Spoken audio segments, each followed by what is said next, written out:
So, as I said, welcome back. So let's pick up where we were last week, outside of the mines. Let me take you back over to the mines. Sure to bring back some good memories. Yeah. No, the mines. That's not a good map. Let's go back to Tourmaline. So you guys are outside the mine, but this is as good a thing to stare at as any while we do that. So, what would you guys like to do? I think we had a short rest, right? Yes. And yeah, I think our plan was to go back to the city and talk again with the speaker, right? Right? I mean, we've done the job. There was a price for it. I'd like to get paid for it. Yeah, indeed. Also, we have the spirit thing to talk with the speaker, so yeah. Sure, I'll let you talk about ghosts. Okay. Yeah. Also, there is that underdark creature. I think we also have to let them know about it, because if they keep digging, they are going to have more scary things to deal with. Yeah, perhaps we can even ask for more gold for our reward. Yeah, we sure. were just supposed to fight some kobolds, and that brain with a beak and tentacles was not in my plans. But I think we don't have a proof that we fought that thing. Not after you kick it, no. Yeah, that's true. Okay. Yeah, so I think someone did get injured, so we can show. I think you got poisoned or something. no, I just got grabbed. Yeah. Right. But I mean, it's our word. You have to believe it. Come on. All right then. I'm all ready if you guys are. Let's go. Okay, so you collect your things and you head back to Tourmaline. So you put a little.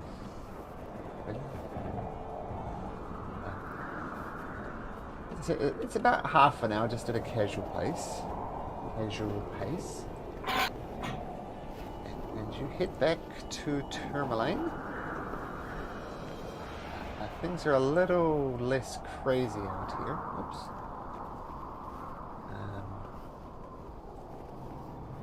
You head back to the streets of Tourmaline. There we go.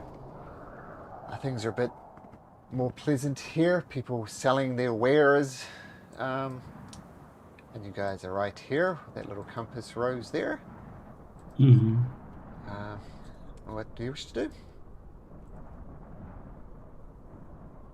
I think we are going to the east side, right? This is where the speaker lives.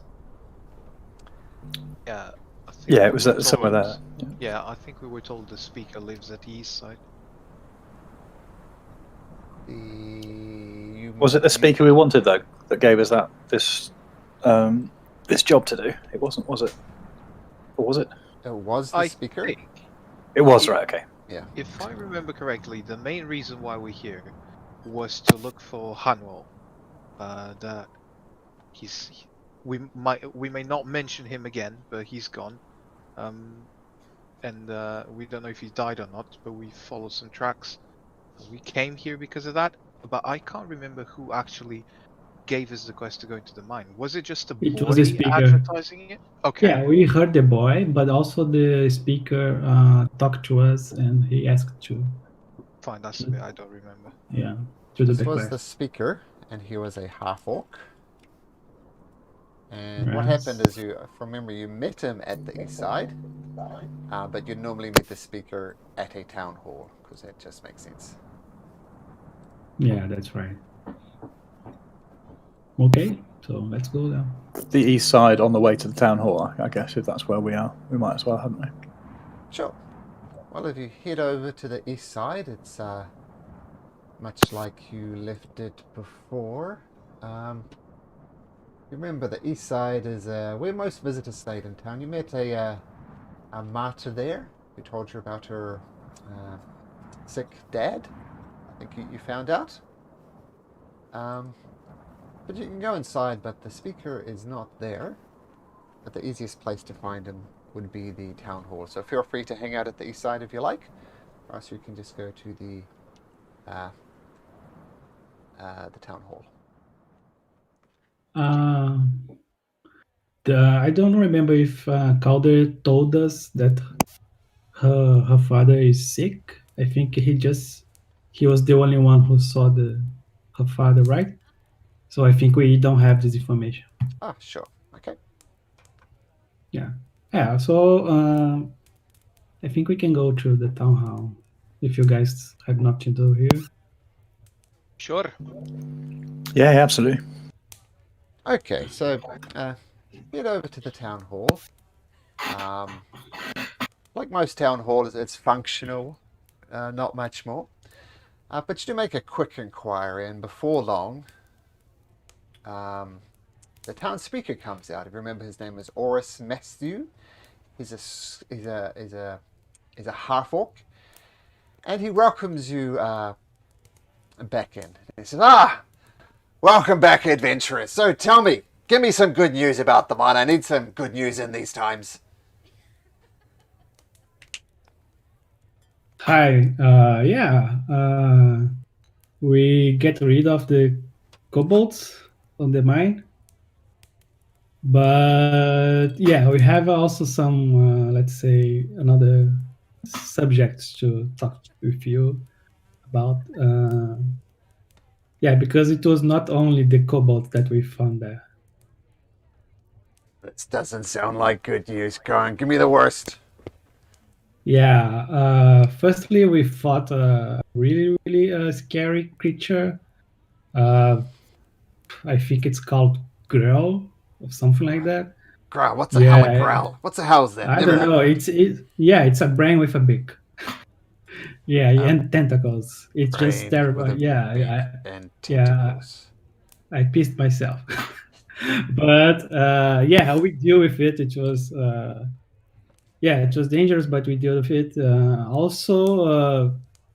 was kind of crazy because there was a kobold there that was really, really intelligent, and we kind of had an agreement with him. But then at the end, I think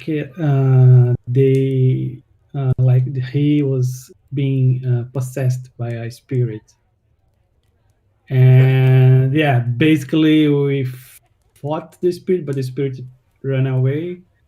Also, some kobolds ran away, but right now the mines are safe, but there is this problem with the Underdark creature. I think you guys are digging too much. Maybe you're getting closer to the Underdark. And also the spirit, I don't know if you guys have any reason to have a problem with a ghost or a spirit here in this town. I don't know what you guys are doing, but I don't know. As Malik is talking, Grimmick is like stepping back, and he's just gonna whisper to Thorin, "You know, the more he talks, the more crazy he sounds." The speaker folds his arms. So let me get this straight. What you're saying is a brain with beak and tentacles attacked you, and for some reason you decided to talk to the goblins instead of killing them like we asked you to. Am I missing something here? No, you're not missing. We killed the creature first of all.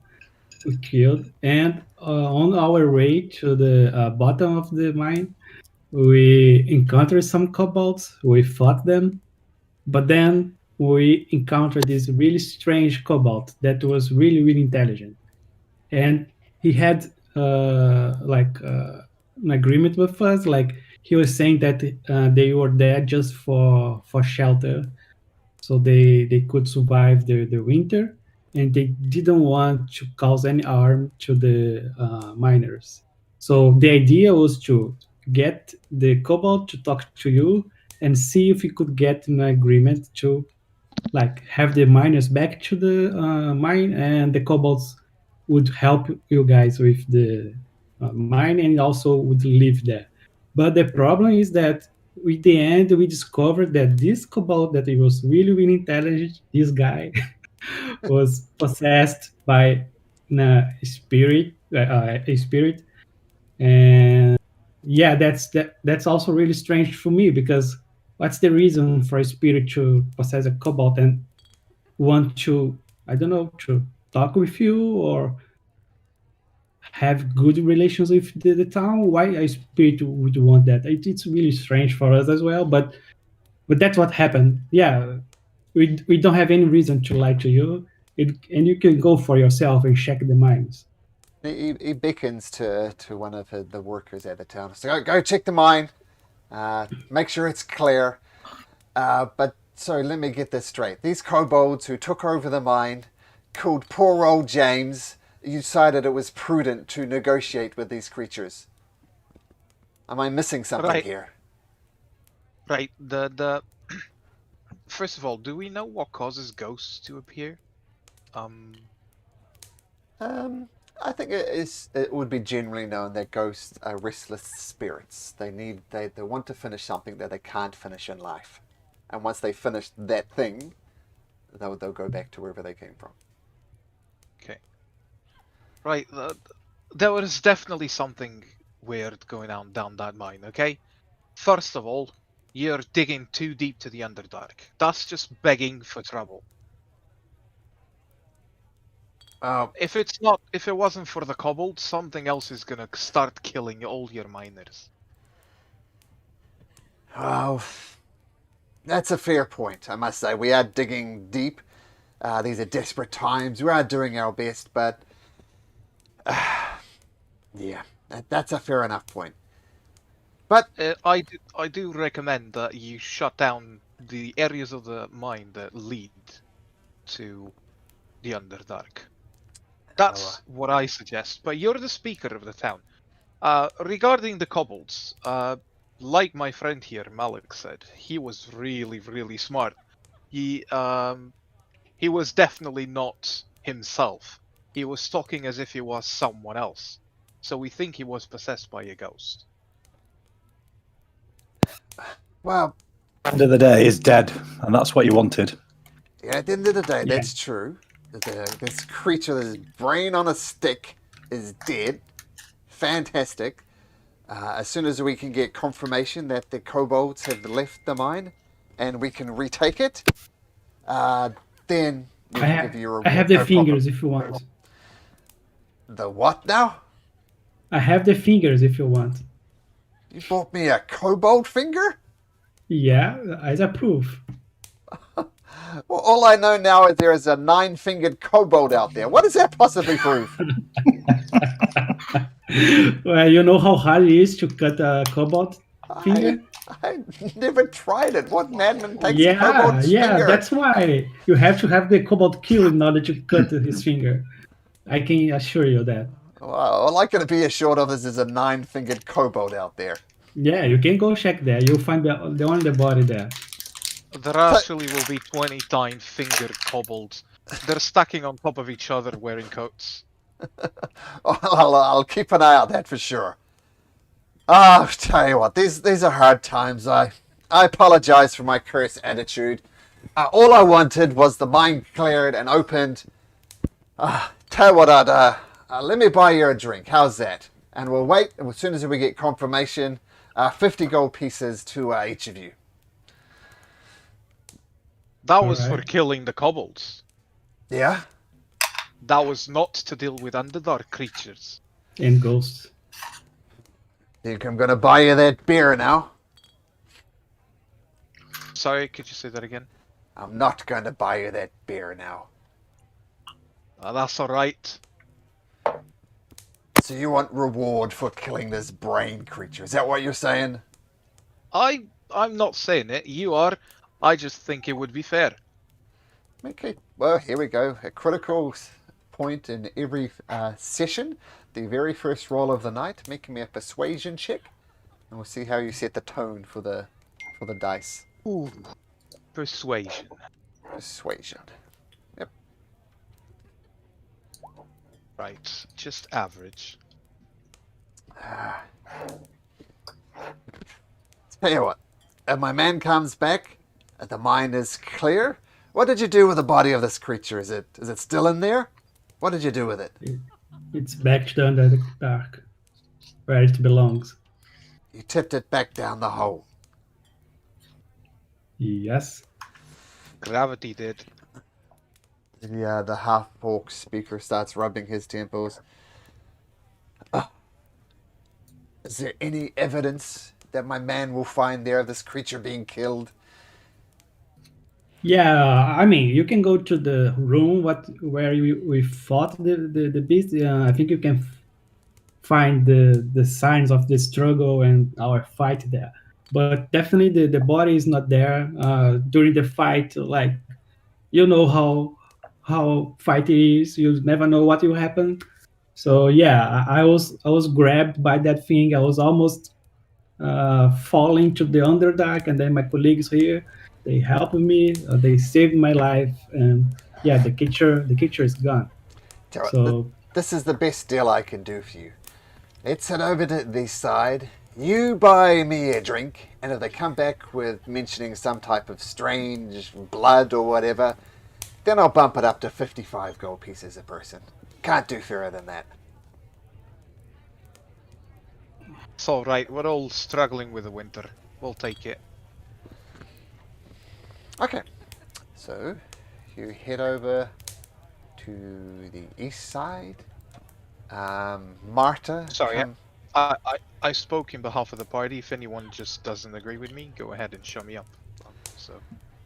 no, yeah, it's good. So you head to the east side. Marta, the barkeep innkeeper, she says, Speaker Oris, what can I get for you? And she says, how about some of the honeymead? Has the honeymead shipments come in yet? And she says, no, I'm afraid the honeymead hasn't arrived. I don't know why. It's been delayed for months now. But I can just get you an ale, and I believe it was Malik, Grimmick, or say Calder, and the dwarf. Thoradin. Thoradin, sorry, Thoradin. Ales for everybody? Yeah, bring me one. Hi. This honey mead that went missing. Perhaps it comes from good mead. Well, yes, that's where the shipments come from. I'll take you over to Right. the Icewind Dale map so you can get a perspective on things. So you guys are up here in Tourmaline, and she says, "Yeah, good mead. I don't know why, but the shipments have stopped, and that is Goodmead's life and blood. I mean, that's what they do. I know they've got bees, literal bees, helping make their mead, but for some reason it stopped. I've heard they've been attacked by giants. Maybe these things are related. Anyway, I should get back to work." And she comes back and she puts the ale back on there, and that'll be a gold piece for all of that. 2 silver pieces each, so a gold piece for each. I'll pay this one. And she walks away, and she walks away. She just starts humming a song. Should you listen to Sirenscape? It's quite pleasant. I can't hear anything on Sirenscape. You know what? I'll stop everything. I can hear it now. Here we go. We actually never sing her song. I should have played this last time. Here is Marta's song. Ahead of winters when she came, I can't hear it. It's definitely playing. Maybe because you changed the campaign and then it stopped work. Can everybody else hear it? Yes. Yeah, excuse me, I've not switched on, so. If you could just write down the lyrics, if Sure. you have them, because everyone's talking over her, so I can't hear it. Yep. put it in Discord, just formats it a bit better. Mm, Oh, and a Calder is almost here. I see him in. Yeah, I'm here. I'm here. I just didn't want to. I didn't want to interrupt. oh, Didn't want to interrupt the song. That's very nice of you. Hey, Matt.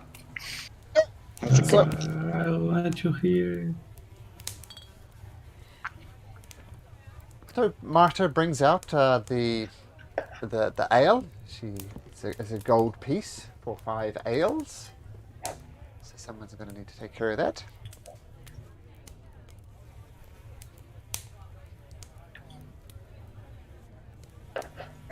Marta looks Sorry. down at you expectingly, waiting for a gold piece. Yeah, I said I would pay. Oh, sorry. Yeah, I I said- apologize. Yeah, Catch it. I said I'd pay for it. Okay, And you. as we're here, I would like to ask the speaker. I don't know if we mentioned this before or not, but we actually lost one of our own. I was wondering if you heard any rumors about goblins in the areas. Goblins. I mean, we have a goblin problem every now and then, but it's nothing our city guard kind of take care of. I mean, they're like rats. They're everywhere. Right, they had polar bears pulling towers. They seem quite organized. Well, that is unusual for sure. I've never seen goblins be so organized. They tend to do night raids, cowardly acts. So that's surprising, but I know of no organized goblins. That's okay. It was a long shot.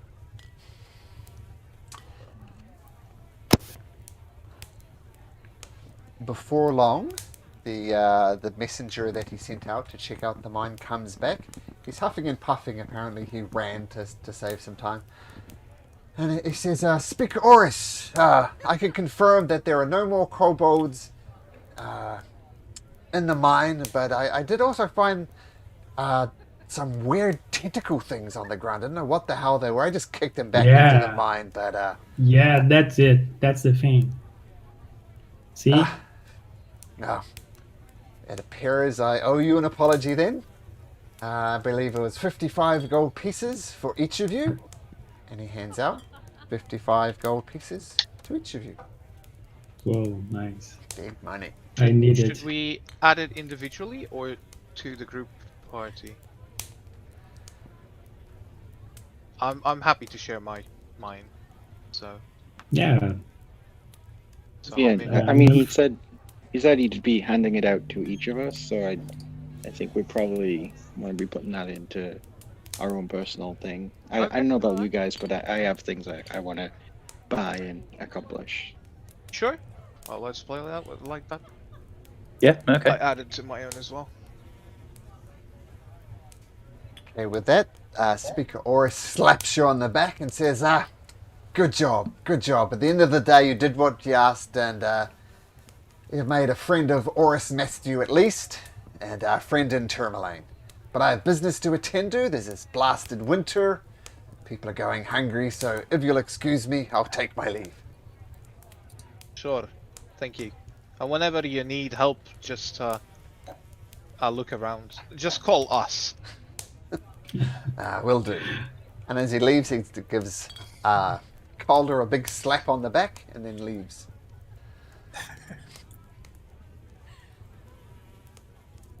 All right. Another mission well succeeded. We're starting to create a name for ourselves. Yes. That's true. So what's the next? What we are doing? We have to find this little boy, his master, right? And I pet boy while I say that. That is true, though we have to go to Kerkonig or to Calvin's Cairn, but I would hate to go all the way up here and not visit the town of Lonelywood. Yeah, that's true. We need to buy some potions there. Perhaps we can go there quickly. and Yes, let's go. Start heading back to the top of the mountain. Can't wait. He is not very happy about having to climb a mountain. Who could blame him? Especially in this weather. Okay, so if you're ready to leave, What- you can make your way to Lonelywood, no problem. What time of the day is it now? Because we did it early in the morning, didn't we? Yeah, it's not sort of mid-afternoon. Alright, so And- we can make it. Yeah, it's just a couple of hours on foot to Lonelywood.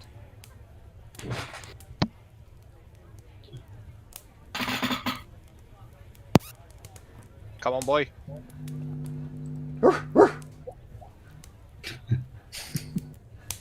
Okay, so pack up your At any things. point? What was that, sir? If we had a rest at any point, by the way. Short We had rest. a short rest, not a long rest. Yeah. So we haven't now had it so long. Okay. So you leave the relatives' comfort of the east side, strap your snowshoes on, and begin the trek to Lonelywood, place where you've heard potions could be bought, perhaps. The travel across, it's cold, it's miserable, it's wet. Every so often you try and brush the ice that's forming around beards, eyes, everything. Because you've seen already some of the horrors that people have had, like missing noses, mutilated ears, cheeks that are charred black. So keeping yourself as warm as possible and trudging through the snowshoes, which definitely make things a lot easier. You go through and you've seen worse weather, but you do arrive in the town of Lonelywood. So let me bring you, let's find Lonelywood, there it is. So the first thing you notice as you approach Lonelywood, sorry, let me just make the so you can see it, is just looking out onto the Mare of Duladon. There are things here, they are frozen over. The boats aren't moving, they're locked in place effectively. And off on the ground you see some figures, dark figures, and they start walking towards you and you think, oh my god, what is this? This is another ghost, what is it? Then you look a bit closer and you realize it's actually fishermen from out on the lake, doing their best they can to fish. They look like what do you call it? Like when they dig a big hole in the ice and fish that way. They look miserable. They're carrying everybody's favorite, the knucklehead trout. And yeah, you notice already that Lonelywood is smaller than the towns you've come across. It's just it's maybe at a guess, you guess about 100 people, nothing more. So it's a little output, a little out of the way. You do some quick asking around, and there's a shop there, the Happy Scrimshander and the Lucky Liar, which is a tavern. And yeah, you assume there's a speaker's house here somewhere. What would you like to do? Well, fellas, I think straight to the ale house. Okay. Well, if nothing else, the ale house will provide some respite from the biting wind. Oh, I'll show you the Lucky Liar. Here's your local inn, the Lucky Liar. So you head over there to the Lucky Liar.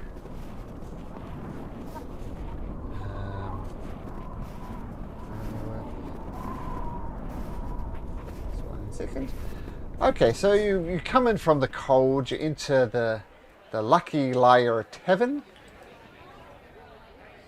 And you notice some of the people who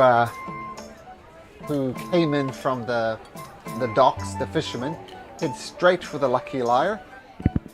There's a bard in the corner keeping the spirits of people up. And you tell people there are fishers, there are woodcutters here.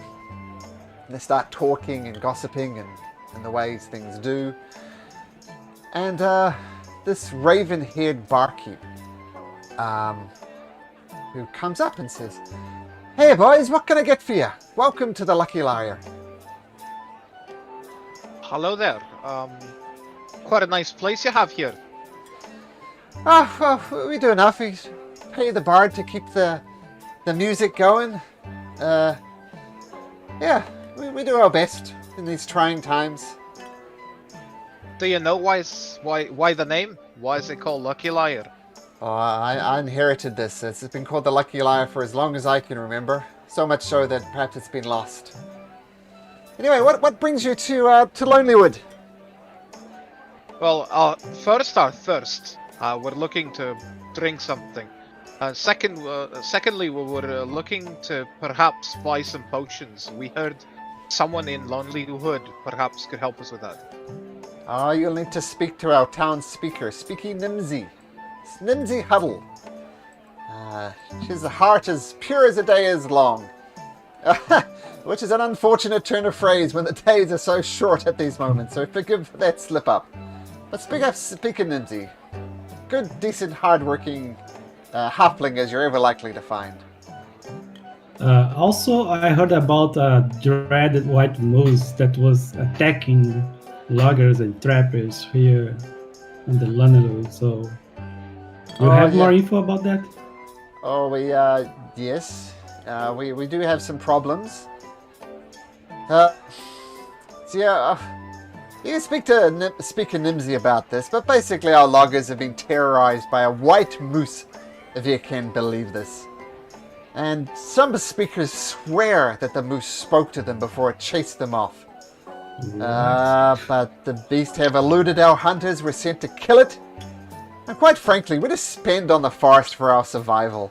But if you speak to good old Speaker Nimsy, she can help you more with that. Sure will. I mean, we've seen weird things up here. You wouldn't even believe us. Intelligent kobolds. Perhaps this moose is also possessed by a ghost. Perhaps. So that's your deal, is it? Your adventurers for hire, going around doing good things? Is that your deal? That's basically it, yeah. As long as he pays for beer, yes. Keeps us entertained. Oh, okay. So, do you have anything for our boy here? And I showed the dog. Does your dog like fish? I think so. That's the only food around, right?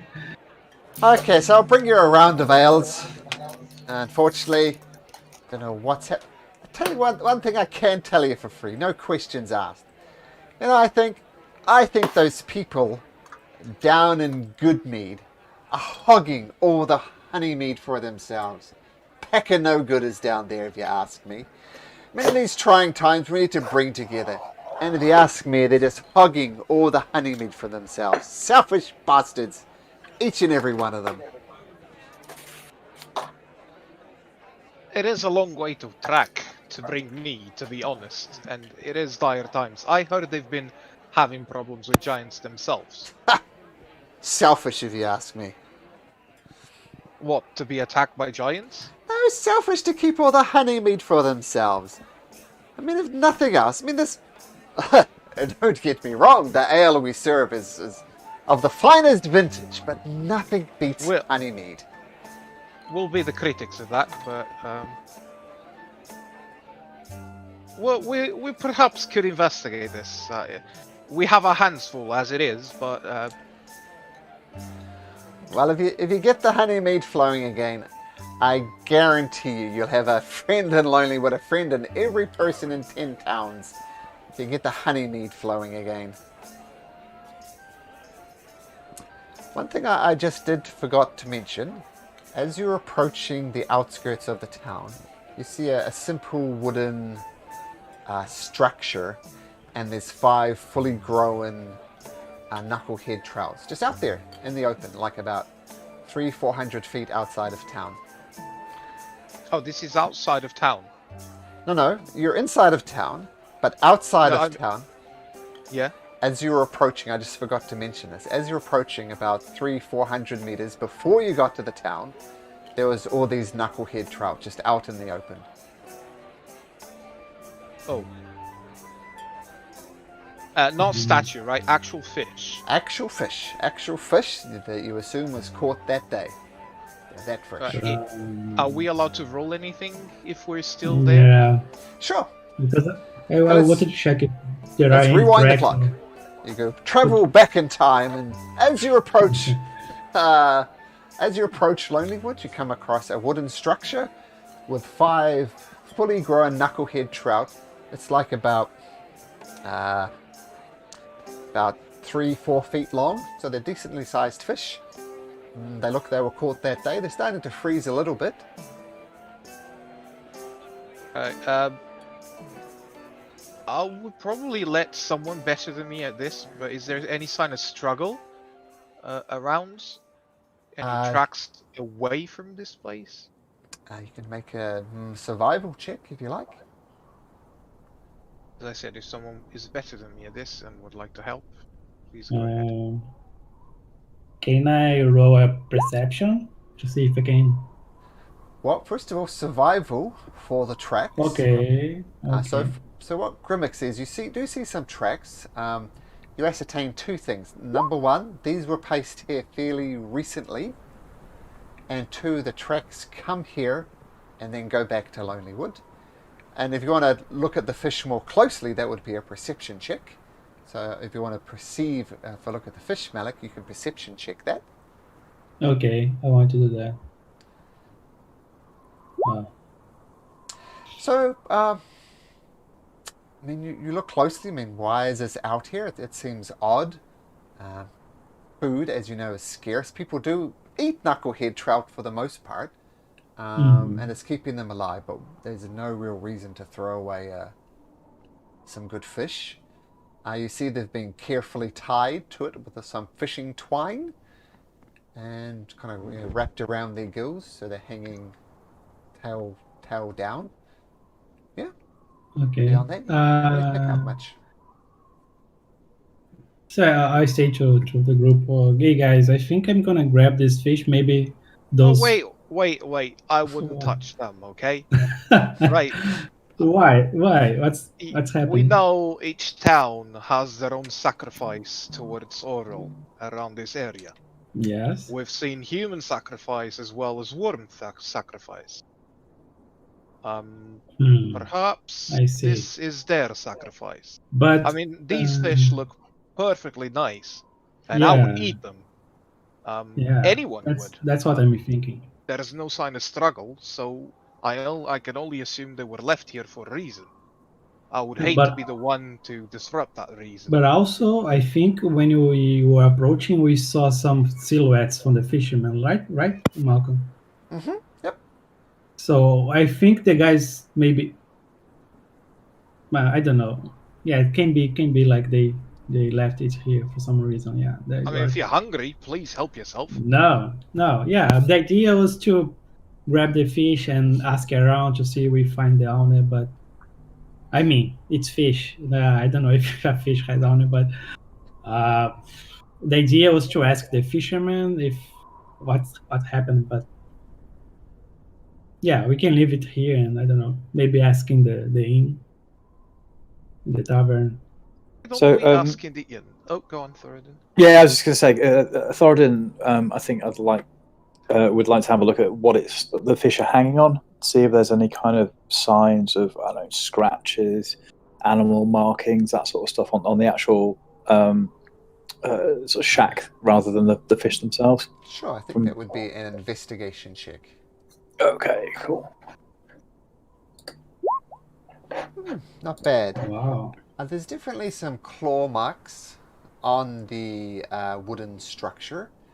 Definitely not human. You're not sure what it is. Could be a bear. Could be a crag cat, which you've heard about, like with these really large winter type cats. But there's definitely some claw marks on it. Could be a bear. Could be some type of snow leopard. Could be one of these.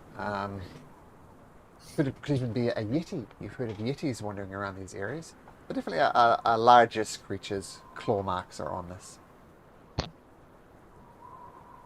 Cool. So, lads, I think we should just leave this here.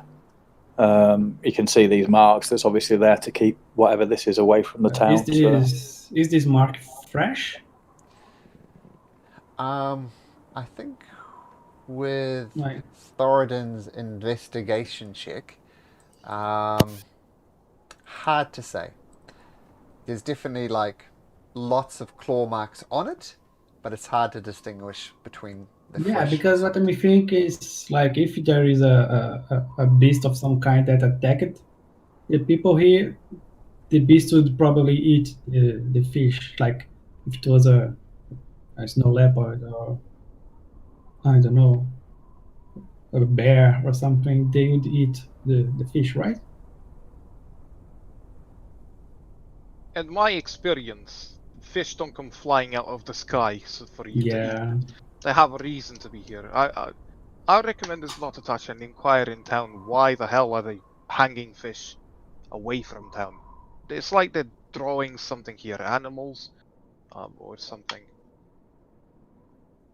But it can happen also by the time we find someone, the fish is already gone. Because I think the animals here are going to eat the fish. Maybe that's what they want. Yeah. Yeah, that's true.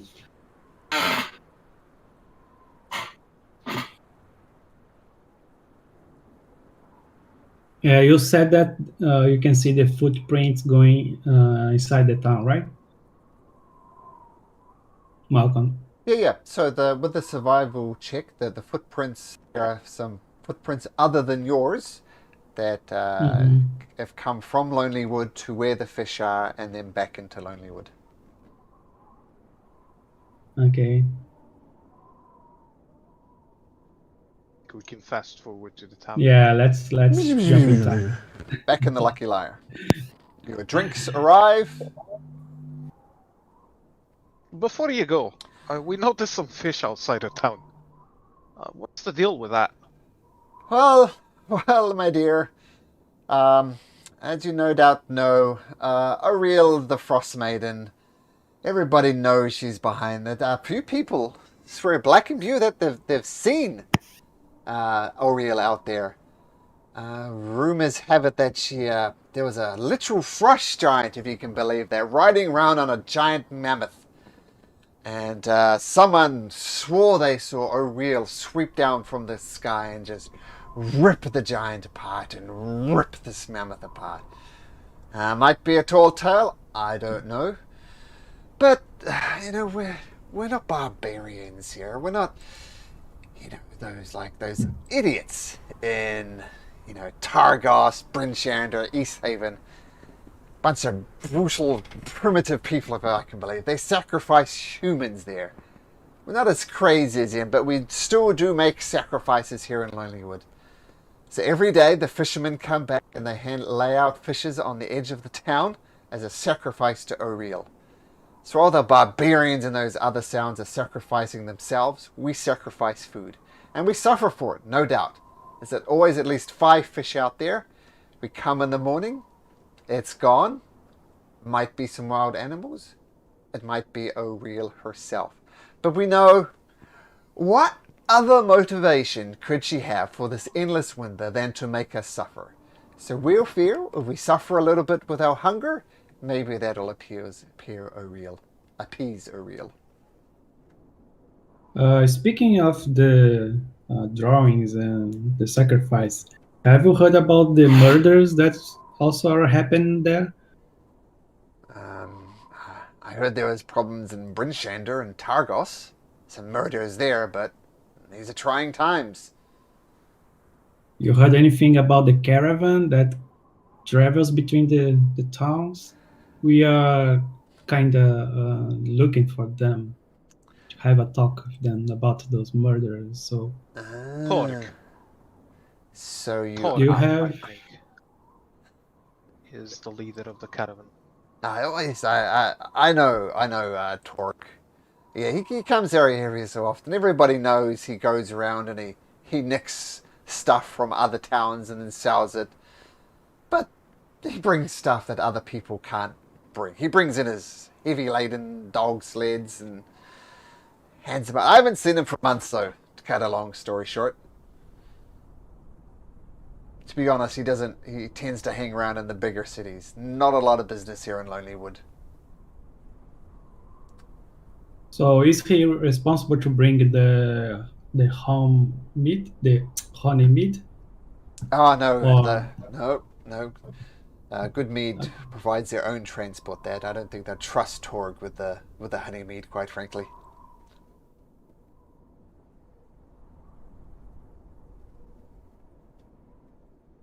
Haven't seen him for months.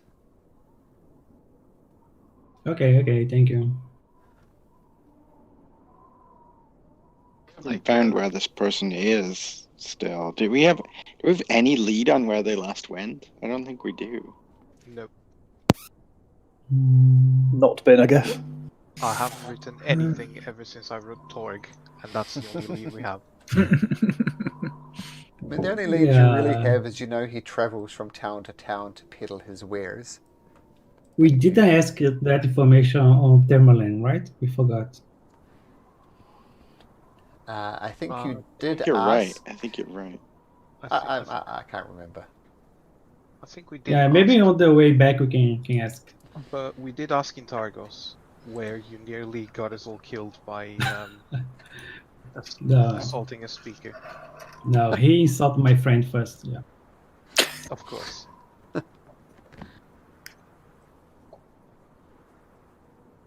Do you guys want to do anything else here?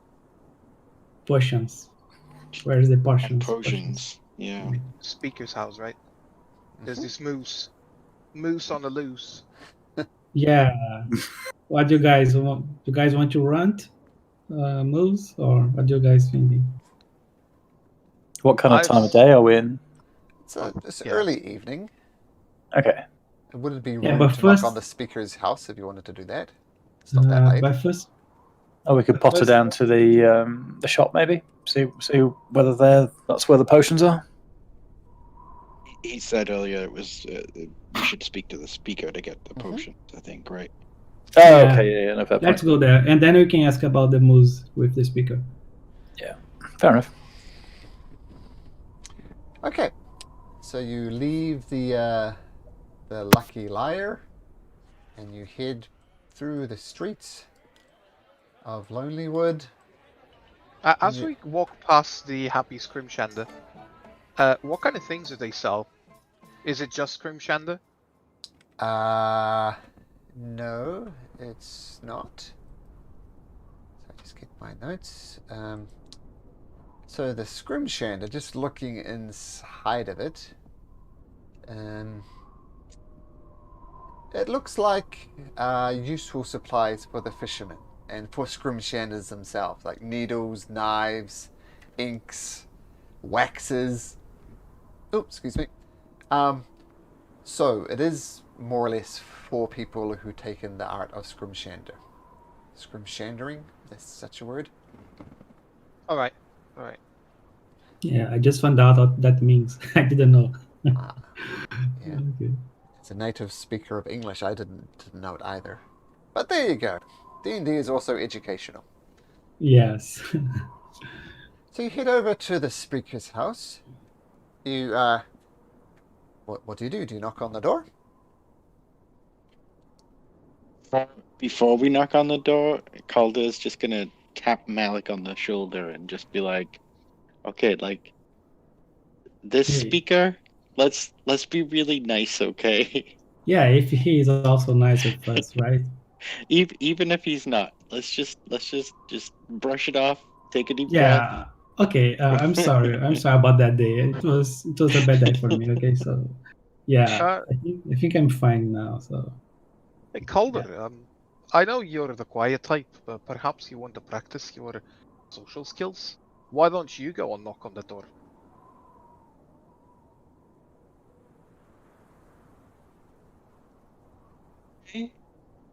colder, Hey, yeah. Yeah. Oh, okay. You were. okay. I could try. Uh, does no one else? No one else? No one else wants to? No, No, no. Go ahead. Go ahead. no. Okay. We're just all gonna look at Calder, knock on the door. Yeah. My tongue is frozen. You can go. So, Calder casts Witchbolt on Greg. I'm just kidding.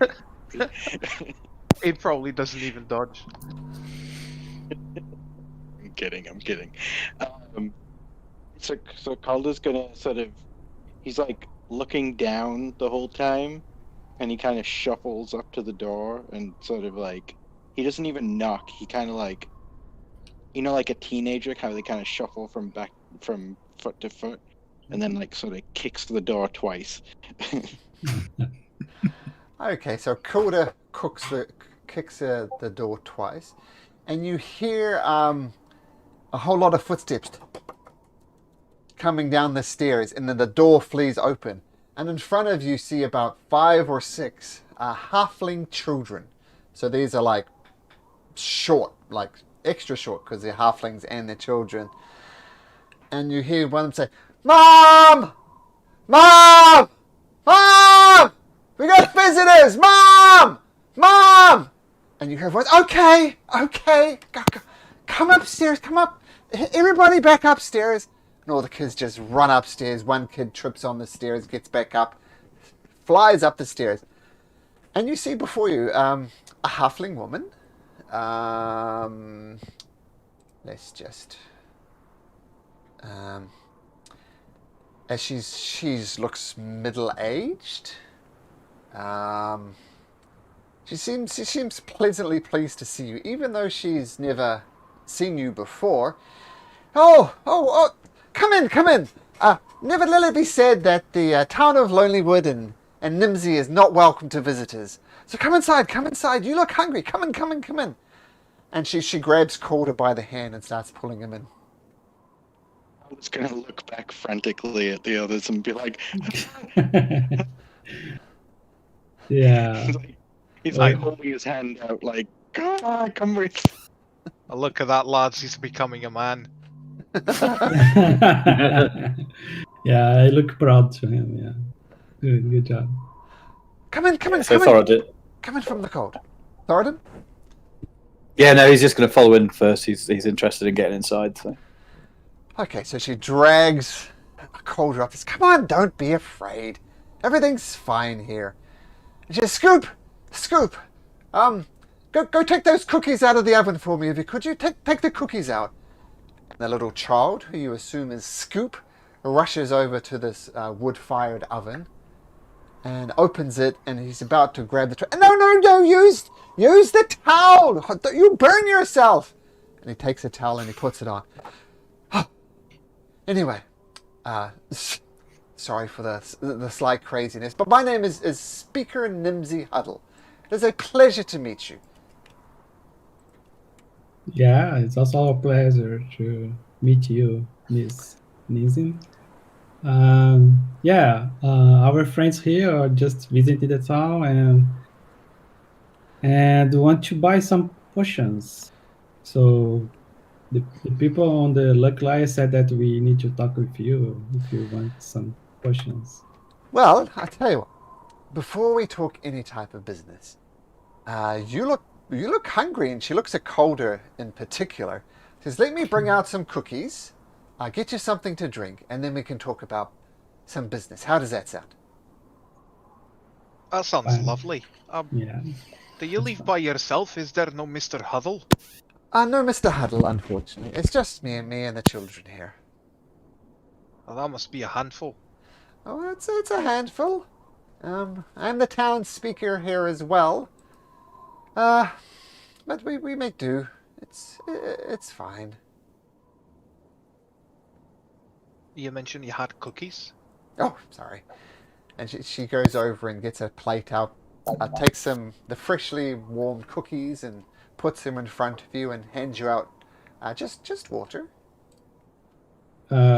I asked her if she minds the dog. Oh no, we welcome dogs here. Does your dog like cookies? Yeah, I think so. I think he really needs something to eat because we're not lucky in the luck liar. And she takes a cookie and throws it to Boy, and he barely chews on it and gobbles it down. But it's very pleasant in here.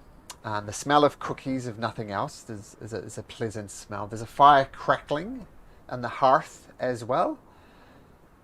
And in an act of very generousness, an act of generosity, she's actually even provided seats for taller folks as well. Most of the furniture is sized for halflings, but there's a few big chairs in there for visitors of a taller stock. And she said, For "Well, those, go on, Malcolm. Go on, Malcolm. well, enjoy the cookies." And you said you're interested in potions. Yes, that's right. Well, I'm a bit of a, what do we say, an amateur alchemist, and I can provide potions. Only have 2 at the moment, but I could sell them to you. Yeah, like you said before the business, I also want to talk with you about. Yeah, we also heard about the moose that are attacking your people. So And maybe we can also talk a little bit about that. and at mention of the moose, the you see the normally happy, whimsical speaker Nimsy Huddle. Her shoulders just sink a bit, and she says, "Look, if it wasn't enough with this blasted weather we've been having, this just really adds insult to injury. Our logging is very much the lifeblood of our town here.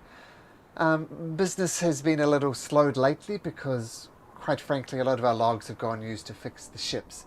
But there's still people who burn our logs. Sorry, let me just move Sirenscape to the town speaker's house.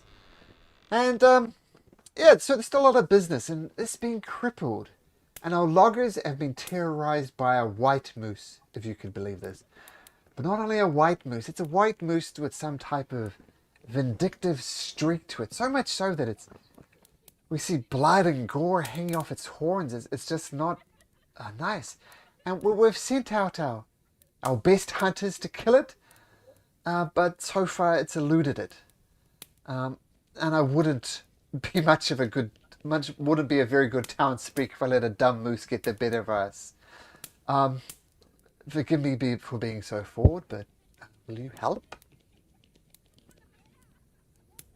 So what do you think? Maybe we can take care of this moose and you provide some potions for us. What do you think?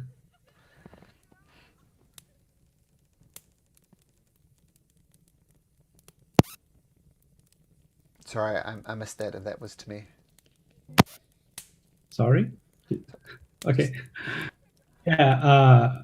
Yeah. What do you think? We could take care of this moose, and then you can provide us some portions. What do you think? Oh, so you're saying deal with this moose problem for me, and as a reward, do 2 potions of healing. Make Uh, a what? persuasion check if you want for that, or if you want to add something else to the deal.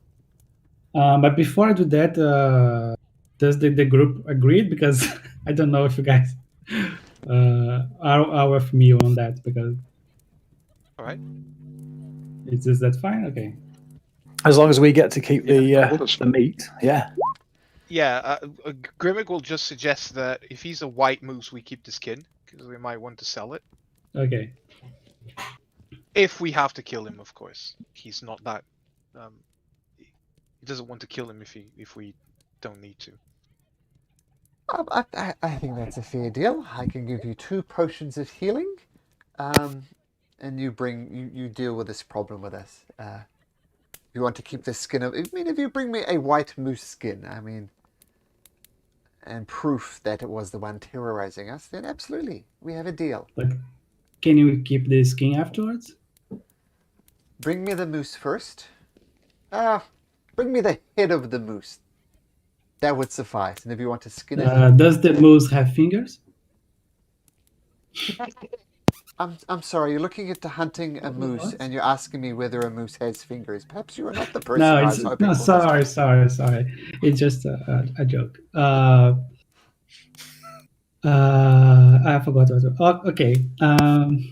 Uh, I'm sorry to asking like this from like, but would you mind to tell me what happened with your husband? How he was killed, or I don't know. Just out of curiosity. I'm sorry if it is a like I don't know, a hard thing to talk about, but Persuasion check. again, okay. Brutally blunt Malik strikes again. Yeah. 21 though. She says, and you see there's a tear that appears running down one of her cheeks, but she quickly brushes it away, and she says, "Well, unfortunately, it's he did pass away, my precious JC. And I'd wish to say that he fought in defense of the town, but it was the cold that took him. I mean, he was getting on in his years, and he'd do his best to hunt out and get fish out on the lake there, digging holes, but he was too old for it, and the coldness got into his lungs, and he died. I mean, when he first got sick, it took maybe a week or so. I tried my best to keep him alive, but it's just a story that's been repeated time and time again. If this winter never ends, then I think the entire 10 towns is going to suffer the fate of JC. Yeah, I'm sorry for hear that. My condolences for you. Thank you. I imagine how hard it be like take care of 5 kids. That must be like a lot of work. Yeah, they're good kids from the most part. Yeah, I just want to ask because there is some strange rumor that the moose could talk.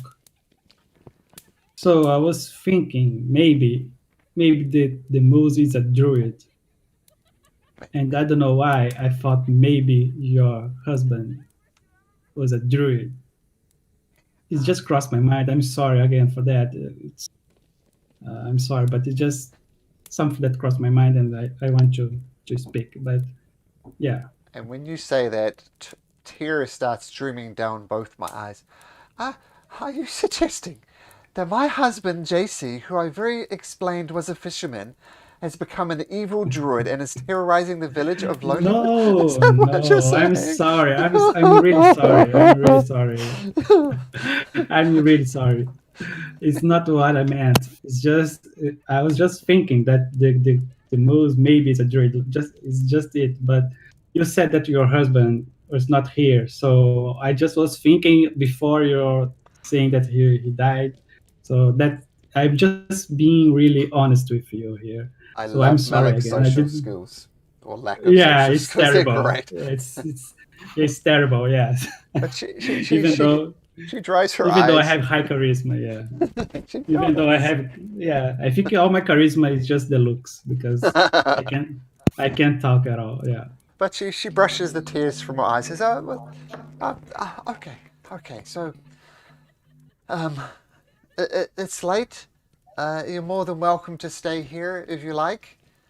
And then, I don't mean to be forward, but if you could head out first thing in the morning. I mean, the sooner we get this back on track, the better."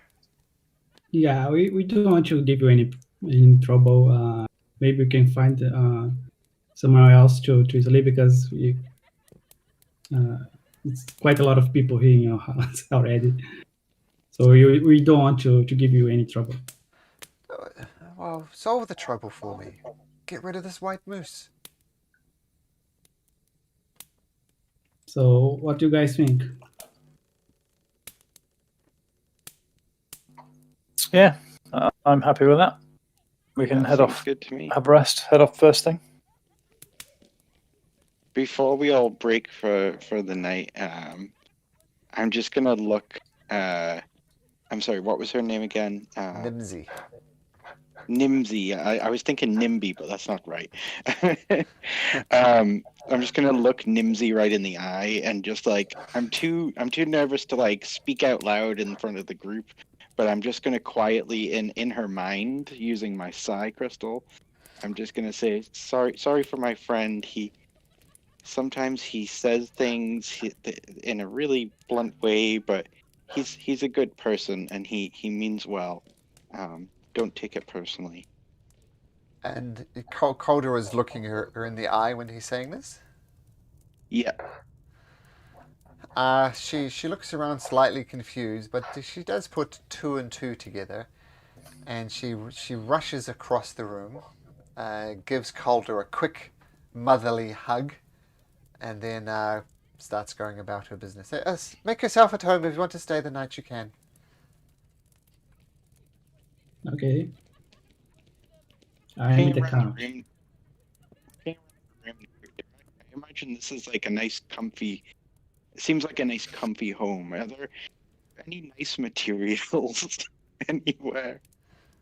Plenty of nice materials. There's lots of children's blankets around, and you see a lot of the children just bring out simple sleeping mats and start huddling up around the fire as Nimsy fusses around them. It's a very homely type of thing. There's tea towels. There's even little cloths around.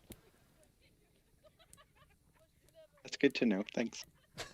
Okay.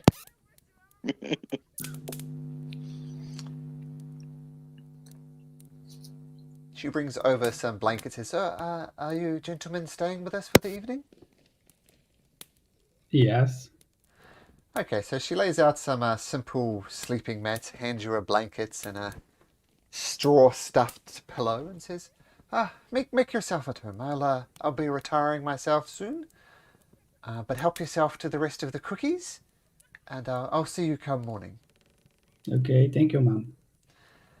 And she disappears. You're still surrounded by, well, the kids are still there as well. It seems as if her one respite is when she gets to sleep. And the cool children are relatively good. They go down.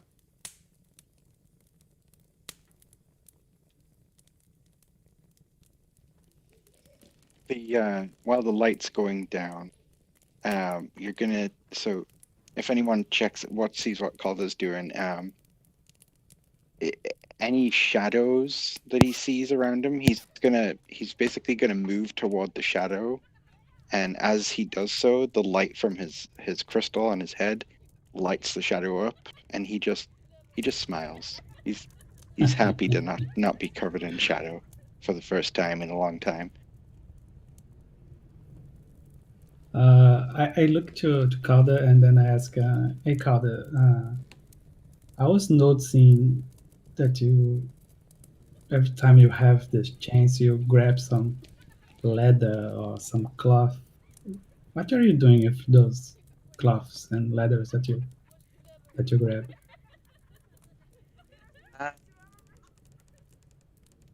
Well, I want to make myself my coat. I had a coat a long time ago, and it had lots of different colors, and it was beautiful, and I made it. And well, it ever since I was where I was before we came here, Mm-hmm. all the color is gone. I haven't seen color in a long time, so I wanna find a tannery. I want to buy some dyes, and I want to color it again. I want to have some nice colorful fabric on me again. I see. Okay. If I find some, I'll grab for you. Thanks. And Calder just takes out 2 lodestones out of his component pouch and takes out some of the material that he's been sort of hoarding, and he starts sort of using the mending cantrip to just slowly but surely, little tiny pieces at a time, he's just building himself a little cloak. little coat.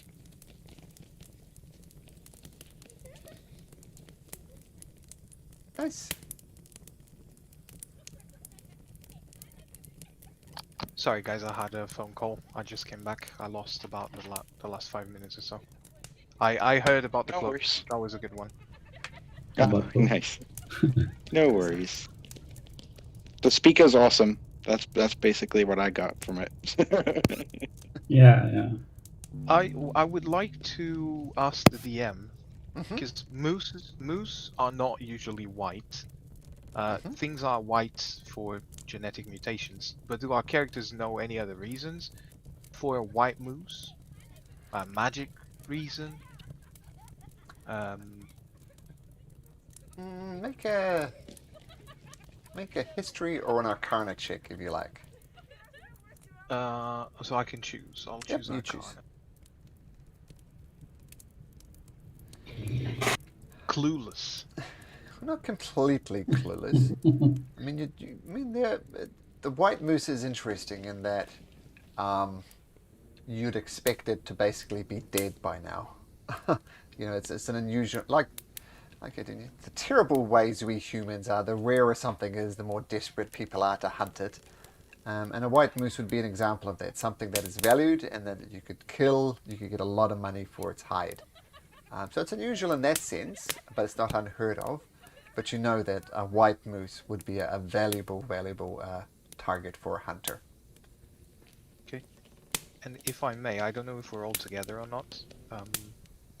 I would like to suggest to the party. I'll roleplay it. Guys. I would hate to have to kill such a rare beast if we don't have to. If the problem is that he's white, perhaps we can paint him black. I think that's not the problem. I think the problem is that the beast is killing the loggers, the people here. Have we heard that he's been attacking people? Yes. Or is it because Yes. is it because people try to attack him to get his pelt that they get attacked by him? The story they told was that the moose was attacking them.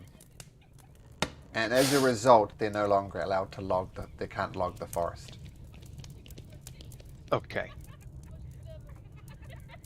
I mean, you reason with a kobold. If you want to talk with the moose, yeah, you can go ahead. But I'll be prepared. I'll be prepared to attack the moose.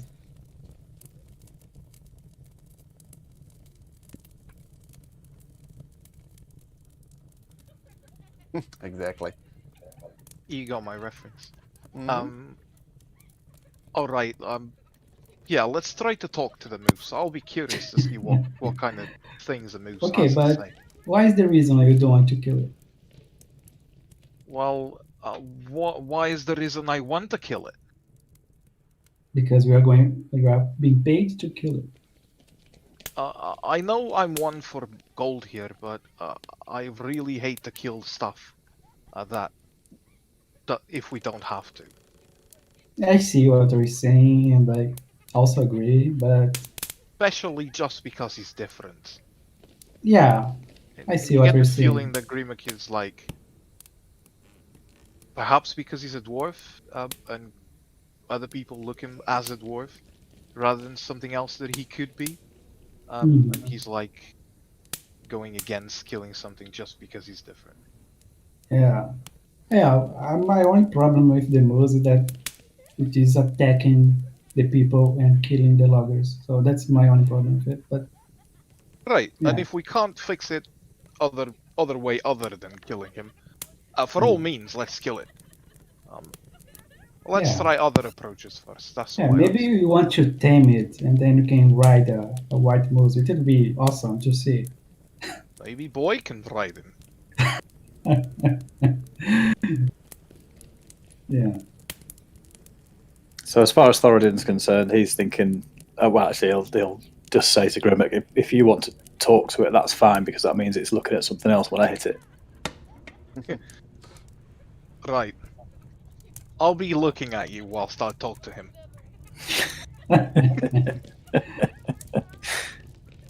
Yeah. Let's see what happens when we meet it. See what it Sure. does. Are we sleeping now, by the way? I didn't get that. Oh Yeah, yeah, yes. Are we this going out? evening you got your sleeping mats there, blankets. Some Oh, cool. kids climb on you every now and then, but if you want to retire for the evening, you can and get a long rest in, no problem. Oh, we do get a long rest. Yes, for Just- sure. Okay.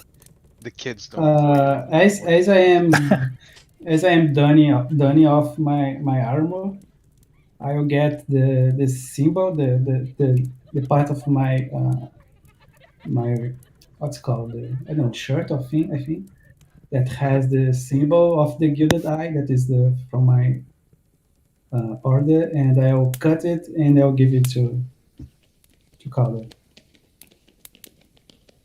Here, my friend, something for your coat.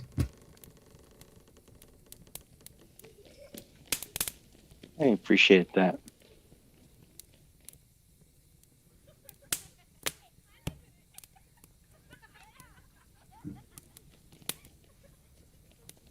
I think Calder's just gonna probably weave that into the coat and then go to sleep. Okay, easy enough to do.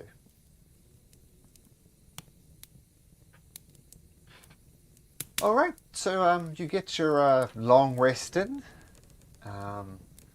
You awake to the smell of grilling fish.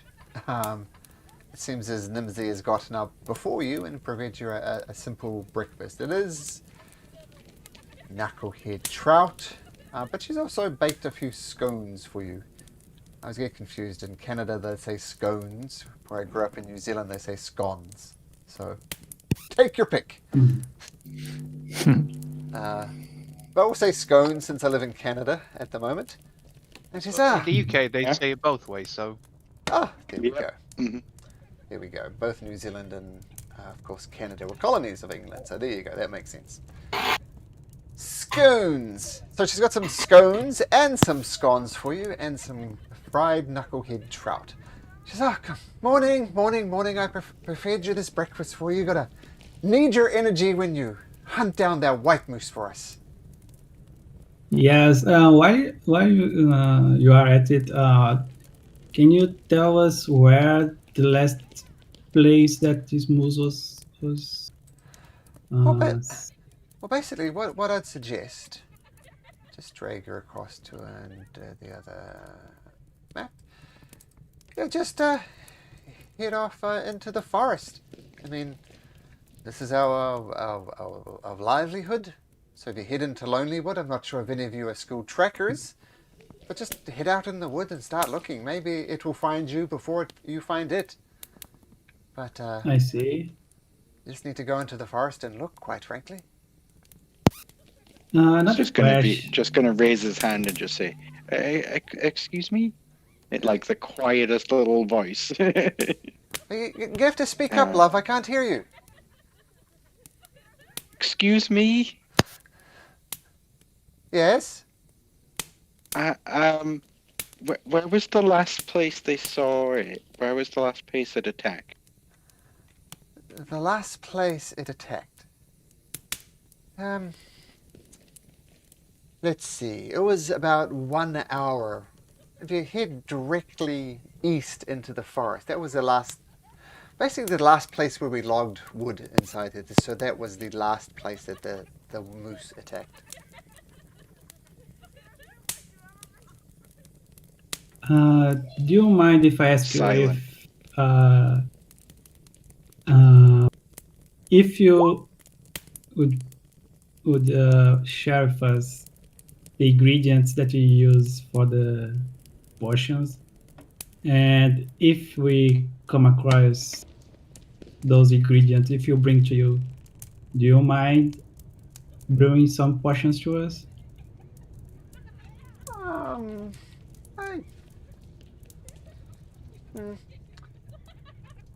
I think we could come. I think that would work. If you brought me the ingredients. I've never considered, says Malcolm, how you'd go about brewing a potion, what ingredients would be needed. But tell you what, I'll do some research on it, and I'll give you a list of ingredients kind of out of game. How does that sound? Okay. So she says she gives you a list of ingredients. Well, if you bring me that, then we can come to some type of arrangement for healing potions. Okay, thank you, ma'am. You're welcome.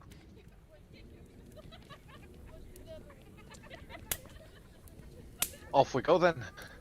Off you go. All right. So you leave the relative comfort of the town speaker's house, and I We assume you leave, head off into the forest. Just Mhm. yeah. If I can just say, as we leave, just like 3 or 4 steps outside the house, Calder's just gonna send one more message to the speaker, through her mind, just saying thanks for the hospitality. I've left you 3 silver on the under the yellow blanket for the hospitality. Okay. I think she can respond. I'm not sure. Let me just. I don't know if. Yeah, I don't know if it works like message or not. I'm not sure. I think it's a one-way thing. Don't think she can reply. Pretty sure that's how it works. Feel free to rule check me, but I'm pretty sure that's how it is. So that's a nice gesture. So you I assume you guys are heading off into the woods. Hi. Yes. Okay. Who here is good at tracking animals? I think boy is our best tracker. Yeah, probably, yeah. I think we need something to show, oh boy, right? Like we need like something like be like, this is what we're hunting, Pretty much. which I don't think we have. Yeah. Right.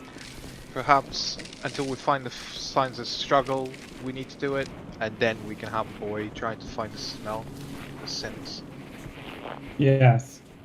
If 2 of us do it, do we get advantage, DM? Yes. So both of you work on trying to track this moose. Moose. Right, You can make a survival mind- check at advantage. I don't mind aiding someone or rolling with Okay, advantage myself. so I can do this. Right. So at advantage. That doesn't look Wow. right. Advantage. That just doesn't seem right. Yeah, it says null plus null in the math. Okay, I think it's the beyond being Could be. buggy. They let me try here on the survival. Okay. Yep. And again for advantage. Okay, like you got that 17. Okay. Okay, so you start. This is like takes a good hour or so. So you spend an hour looking through it. Both Malik and Grimmick, I think it was, looking through, and you do actually find a set of tracks. But if you could roll me be so kind and say, Malik, roll me a d6. 96. Okay.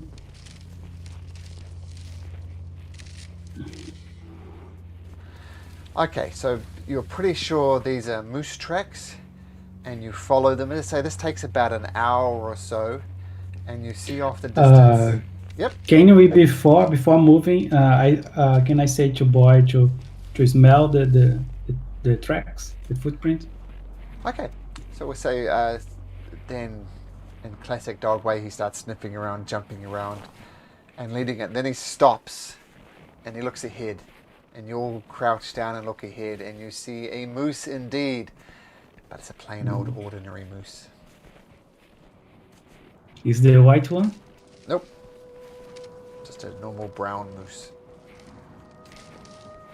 Does he look like he has signs of gore on his antlers? Like Nope. all right. Nope, just kind of the usual felt stuff you'd find on a horns of an animal like this. Doesn't look like it's been goring villages. Yeah, so I say quietly to the group, like, you guys, you want to follow these moves? Maybe they are together. The might be. I don't know about moose. I don't know if they keep together. Yeah. Do you know Thoradin? I think Torridon is not here Okay. for the time being. Oh no, he is. I think he's I'm still. back. Oh, you're I was back. Never mind. on mute. Sorry. So I mean, Thoradin doesn't know anything about moose. He'll other than the fact that you can barbecue them quite nicely. If Yeah, someone okay. wants to make a nature check, they can do that to determine the habits of moose. Yeah, I'll do one. I think I'm going to do that because Calder would just have no idea. He's not even from the north. Okay, so Thoradin, you do know some things about moose. You know they tend to be solitary animals. They don't tend to hang around in packs. Okay. So I'll just say to the group that that there's no point in following on. We might as well let this one go and probably go the other direction from it. yeah, so let's keep looking. Should we try and find the place where they were logging? Look for like trees that have been felled. Look for any tools. Sure. Yeah, That good will- idea. Another survival check. So why don't you, Thoradin, make another one, but at advantage? Again? I should say.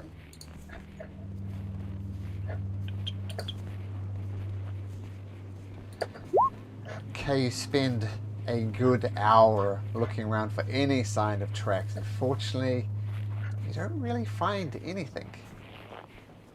But roll me a d20 if you'd be so kind, Thoradin, a d20. Oh. Oh.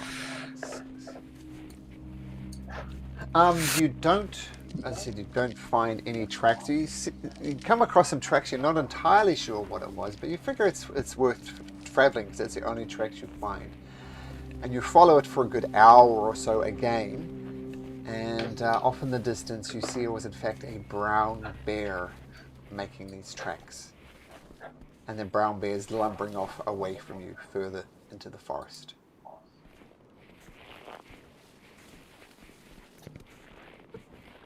It's going Does to everybody else shrink see it? away from that for sure. Yeah. I mean, it's not Right, paying any attention to you, so you can just walk around it if you want. Are we close to the place that the Nimsin said that the last Approximately. attack was? Approximately. Okay. You haven't seen any sign of a struggle. Okay. But you do look at this brown bear, and then the brown bear starts reaching up and onto the low branches of the tree and starts gnawing on them. And it sees you. And it starts lumbering towards you. Like not overly fast, but not overly so. And it's kind of Yeah. lumbering over into your direction. I say to the group, hey guys, stop. Let's be still, and maybe he'll forget about us. The bear continues to approach, and you hear the low. And it's definitely making a Yeah, beeline towards you. How far away is he now? It's a 60 feet. All right. Grimmick is just gonna step in front of everyone else. Is gonna say, "We are not here to fight. Get the fuck away from us!" As I cast Cause Fear. Ooh, okay. Ooh, nice. And you kind of see the ground shake in between me and the bear, and all the grass and the trees kind of tilt a bit. Okay. And it's a As wisdom I save? speak. Yeah. Okay, just getting the stats for brown bear.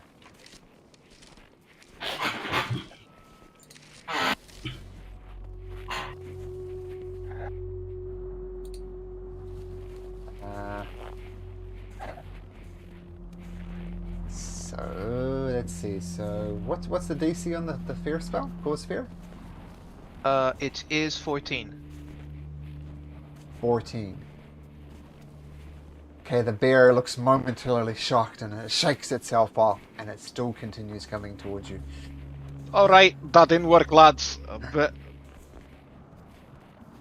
What do you do? Alder cast something as well. Sure. Yeah, I'm gonna cast Ray of Frost. Alright, so we'll go. I think what we'll do, let's go back to this page. I'll find a brown bear.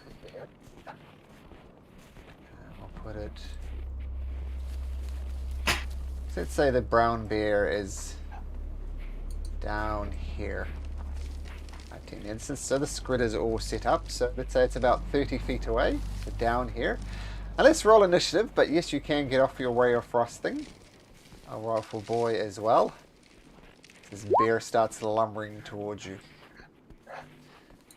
Just FYI, that the Ray of Frost did 7 cold damage and reduces its speed by 10. Okay. So 21 does indeed hit for 7 points of damage, and its speed is reduced by half. And let's put boy up here, because I'm just going to move it 30 feet away from you. So move up here. 1, 2, 3, 4, 5, 6. Okay.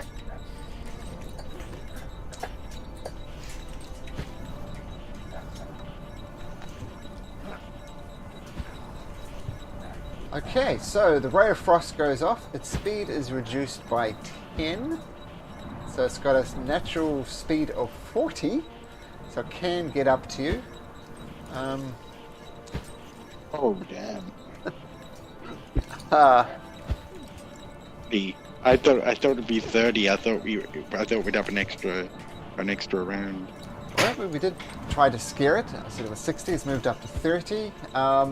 The Ray of Frost does come up, and I'm going to say since Colder and Grimmick both try to do it, I'm going to get it to roll a d6. 1 to 3 is Colder. Goes going to go for Colder. Just roar, starts picking up speed, roar, roar, and comes right up to you, and it's going to take 2 attacks. First of all, it comes with this massive claw and tries to rake across the chest of Colder. Rolls a 20, which I'm sure is going to hit for 12 slashing damage, and comes back. Then it tries to bite Colder. Oh my goodness, rolls a natural 20, and Colder is down with 1 round from the bear. Colder collapses into a heap. Boy, well, not dead, but not well either. And boy barks and horns, and comes charging at the creature. Goes straight for the throat, tries to bite it, but it bounces harmlessly. The bear swats it away, no damage done. Not a great start to the forest, guys. Let's take point of order, Malcolm. What damage did the natural 20 do? It did 13. So that's why you're still alive.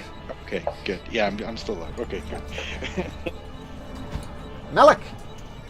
See this brown bear just gnawing on the corpse of Calder. Blood staining its maw. Yeah. I hover back to him and start running. And then I'm gonna reach my sword and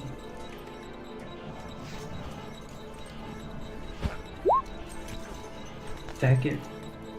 14 does hit. Okay. So what was it, single-handed or? Yeah, it was single-handed.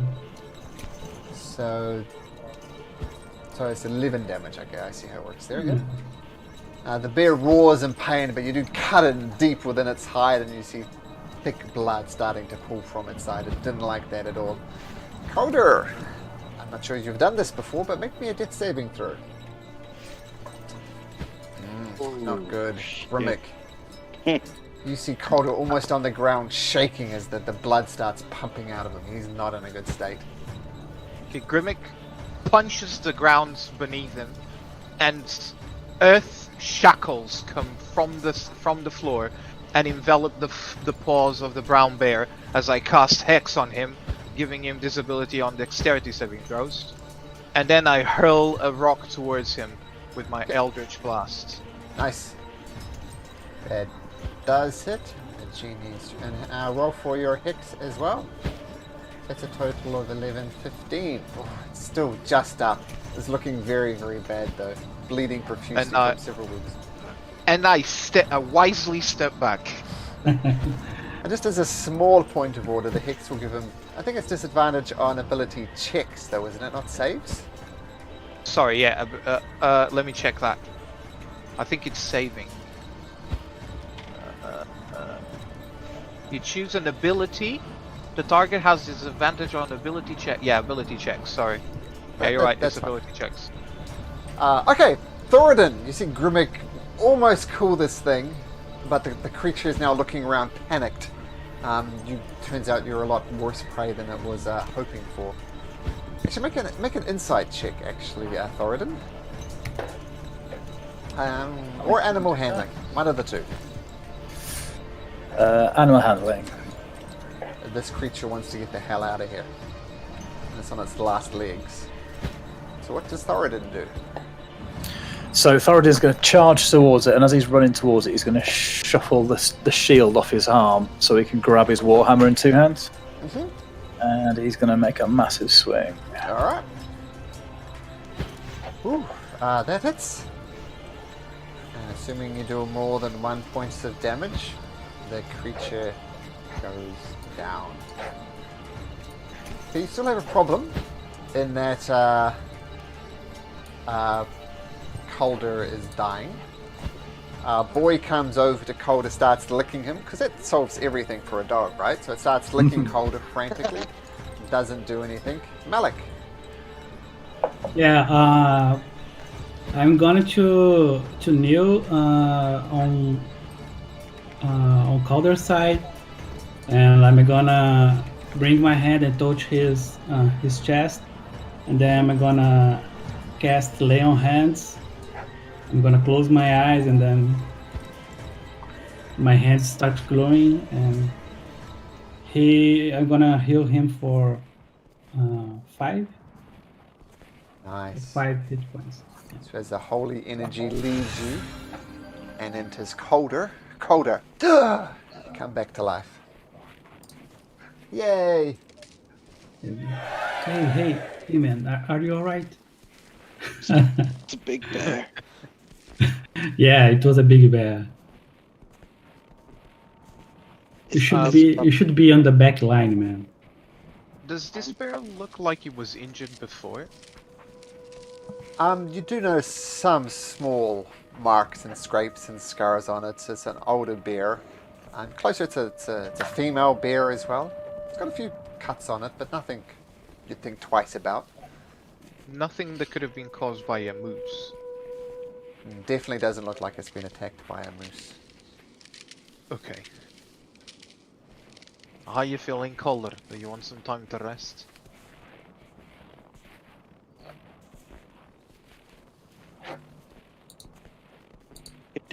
Use a minute, but if I just stay in the back line, if I just stay a bit more behind you guys, maybe I'll be okay. Yeah, be behind me, man. I'm your shield. That's good. So Malcolm, just to ask then, if I wanted to do some medicine, just general medicine, would that actually add hit points, or is that just to stabilize? Nope. Medicine kits are useful for stabilizing someone who is dying, and it like normally you could do a medicine check and it's a DC 10 to stabilize a creature, but with a medicine kit it just automatically succeeds. So Okay. you can't actually heal them with the. Yeah, fair enough. That's what clerics. Calder, how bad are you? 5. I mean, if you want to rest, I'll sure get my mojo back as well. But if you want to press on, I'll be fine as well. Well, what I can do is I can use one of my my healing spells if we think that we need it now. I'll have the chance for one more later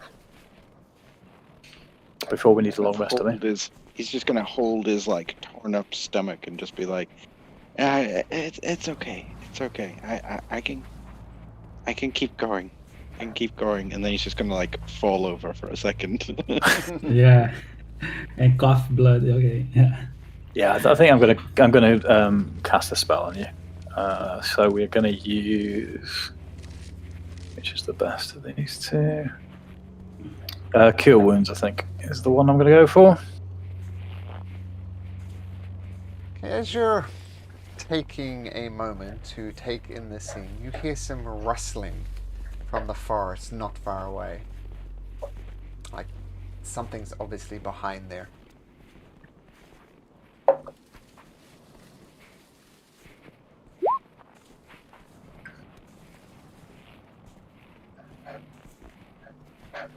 Do we see where is it coming from? Do we hear where is it coming from, and do we see anything?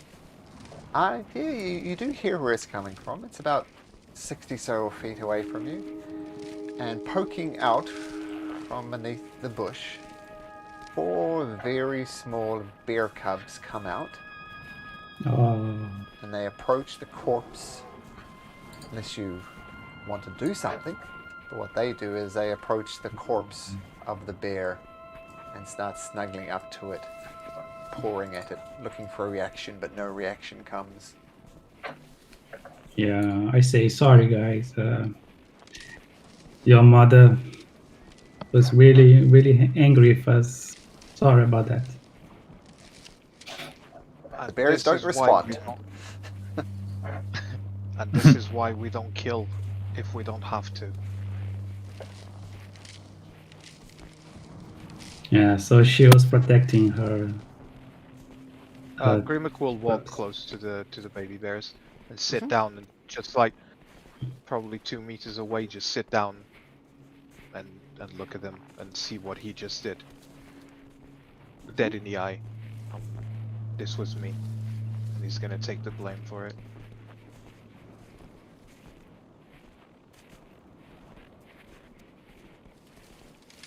He's just gonna hold his stomach and look at the blood and look at the bear, and he's just gonna speak into Grimmick's mind. Hey man, we couldn't have done anything else.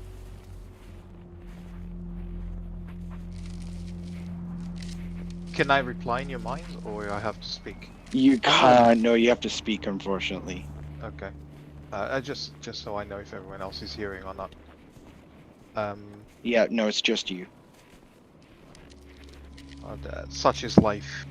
Don't worry. I'm just facing the mistakes that I did.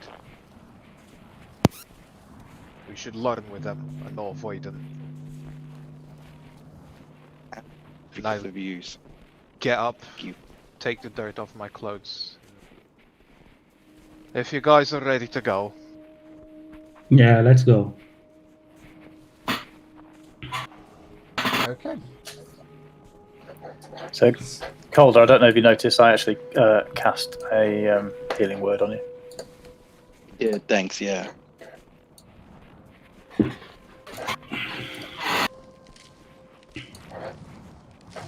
So, I'm just going to put the text for the telepathy spell, which I think is what... no, that's an 8th level spell. That can't be right. No, it's the telepathy feat. I found it. If you want me to post it. It's one of the new Tasha's feet, I think. Yes, exactly. Tasha's cauldron of everything. Okay, here we go. There you go. Language you know, so it has to be the same language. Doesn't give them to respond, so it's a one-way thing. So you're speaking into other people's minds. Yeah, and you can also cast detect thoughts without talking, which is quite cool. Yeah. Oh, okay. Alright, okay, good to clarify that. So, you guys head off further into the forest, leaving these brown bear cubs behind you. And by the way, this is something everybody knows who comes and lives in Canada. The last thing you do to a bear is you shout at it. You're quiet and you walk away from it. But the text in the book suggests frightening away the bear is the best course of action. That's not what you do. Really? Yep. I tried to cast a spell. I knew that I needed to be quiet, or like running wouldn't do it. I knew that. I didn't know about you should be quiet. Oh yeah. I just wanted to cast a I spell. didn't know that. That's actually handy information for real life. This is Malcolm's word of advice. In fact, not that long ago, I was running around a lake here in Canada, and where I live, and there were some English tourists. Oh, this was before the pandemic. This was some English tourists were here, and they had a rock in their hand, and they said, "We saw a bear, and if we see the bear, we're going to throw this rock at it." And I had to say to them, no, that's not what you do. You just be calmly around them, walk away backwards, prepare no threat. And they were so freaked out that I had to stop my run and walk them back to the car park because they were that afraid of bears. But bears are a relatively common sight around here. But if you see a bear with a cubs, man, that's not good. Yeah. Okay, that ends a public service announcement. That's actually good information, though. Holy shit! I always thought you get big and make a noise. Nope. That's for cats like cougars and things like that. But for bears, no, not threatening. And they're pretty harmless, all things considered. Okay. Yeah, Calder would say otherwise, but Oh yeah, of course. Okay, so if you want to continue searching for this moose, you can make me another survival check at advantage. I think I'll let Thoradin do this one.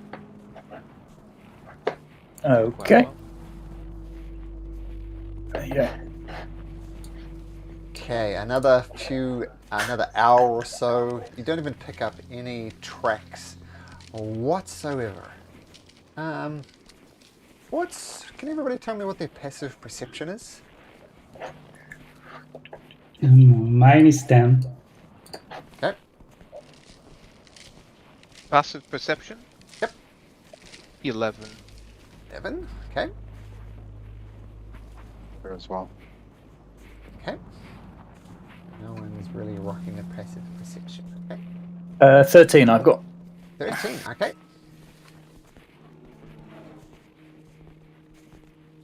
Okay. Just 1 second.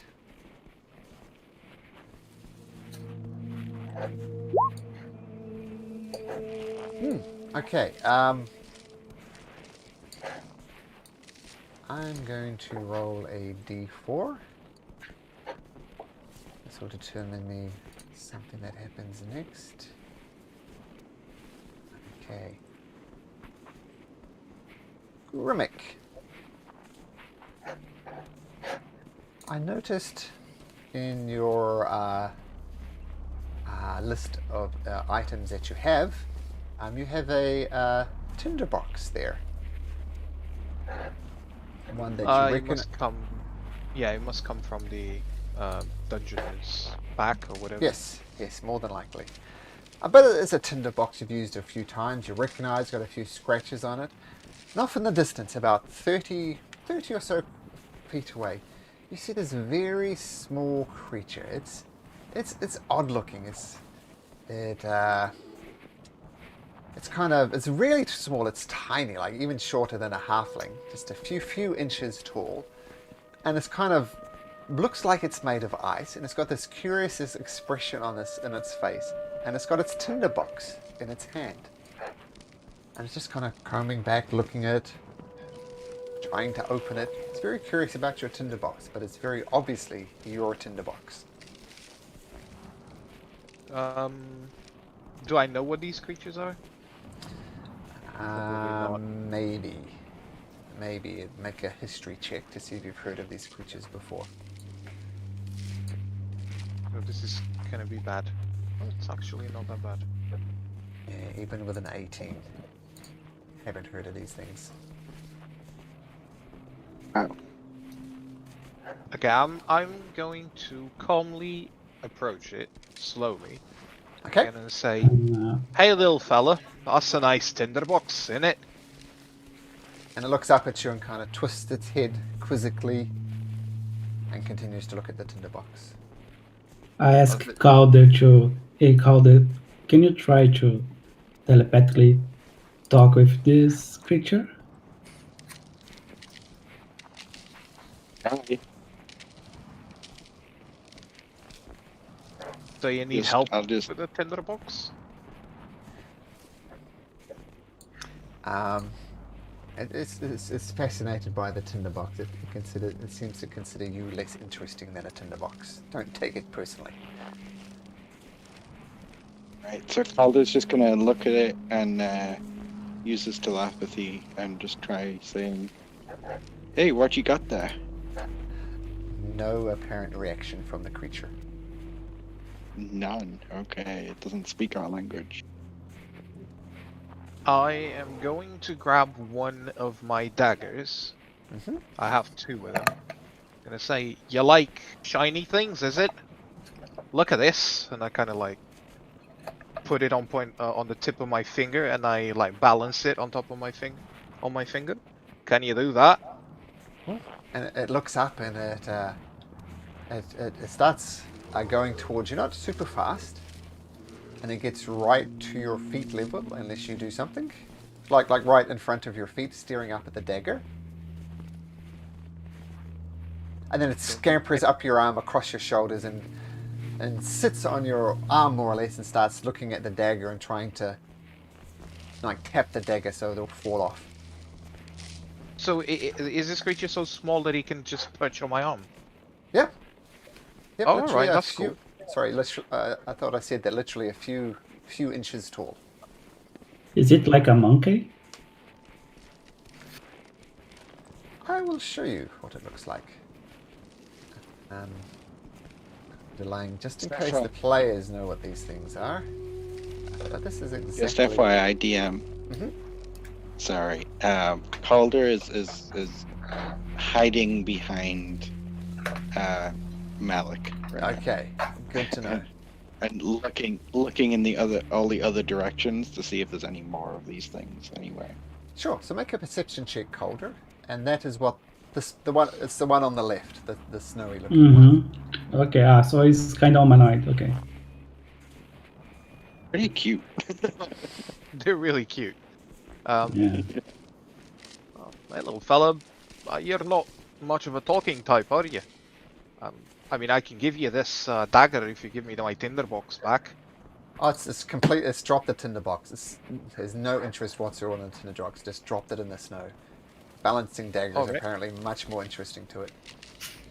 I'm gonna get up, go to the tinderbox, and then try and juggle the tinderbox and the dagger. Try and see if he has any reaction. He's delighted by this. Oh, you're kind of cool, going, aren't you? Do you have any friends? Are you all by yourself here? And it stares quizzically up at you again, and reaches out a frosty finger and just taps you in the middle of the forehead. Can you roll me a d6, please? I'm fucked. I go to another plane. Banish. One. There, I went to the Vanished. 9 healths. That's it. No. You feel some cold, but it's not an unpleasant cold entering your body. And the creature kind of tilts its head at you, smiles. It grabs your dagger, and it takes off with your dagger, but not before. I was going to say I should have whispered that, but I shall whisper it now. Since I accidentally didn't do it right. So whisper. Who was this? Was Grimmick? Yeah, Grimmick. You realize you have the ability to do this now. DM, I got a 17 on my perception. Okay, you look around for more of these creatures or anything else. Nothing appears to be. Just appears to be this creature. But it is taking off with your knife, Grimmick. What do you do? As long as I keep my tinderbox, I have no need for that dagger. Yep. Your tinderbox is easy enough to get back, and I assume you saw my whisper? I did. It's quite cold. Mm-hmm. I will remove the dagger, one of them. I still have another one. Sure. and with that, this strange creature disappears with a knife. But the tinderbox, Grimmick, you receive. Good, good. So, should we Pretty cool. follow it? I Well, think we're good. I don't think he wants us to follow him. Okay. I feel like blessed somehow when he touched me. I'm special. Guys, if we find this moose, we're not going to die. I have a good feeling about this. Okay. Can I make any kind of insight check to see if he's gone like temporarily insane or Sure. anything? Like, is he just like he's just like overcome with like euphoria, or is he really like he's like got some kind of link with the forest now? An insight check.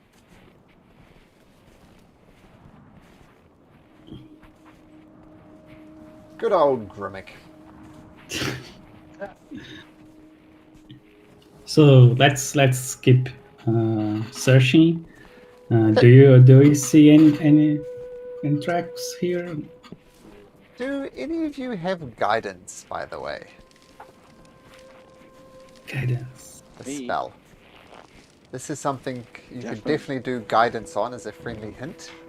So you can do at advantage, plus add a d4 to your roll. So who was here? It was Malik, wasn't it? Was Malik doing most of the tracking? was? I did the first one. I can do again. Okay, so Malik, roll survival at advantage. And you can add a d4 to the result as well. Okay. First. Ooh. Second. And that +4. Sorry, we do have guidance? Mhm. Oh, Someone's- who can cast guidance? Is it Thoradin? Yeah, It's I a think cleric so. spell. Thorin? I don't know if Thoradin has guidance. No, I haven't. Yeah, No? it doesn't, so... So yeah, so I can ignore the 4. Yeah. Wow, a party without guidance. How are you going to survive? Yeah. So a 17. Okay, this time you definitely feel you do pick up on the tracks of a moose, at least. Roll me a d6. Malik, roll me a d6.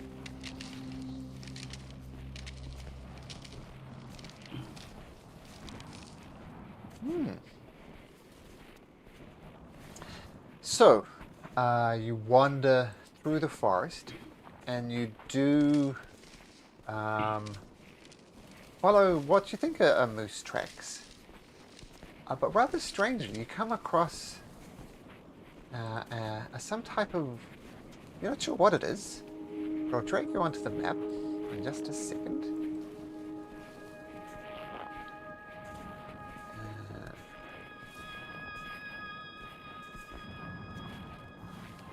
Sorry, just getting organised here.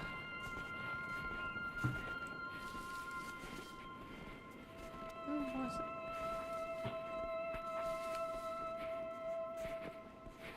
It's weird.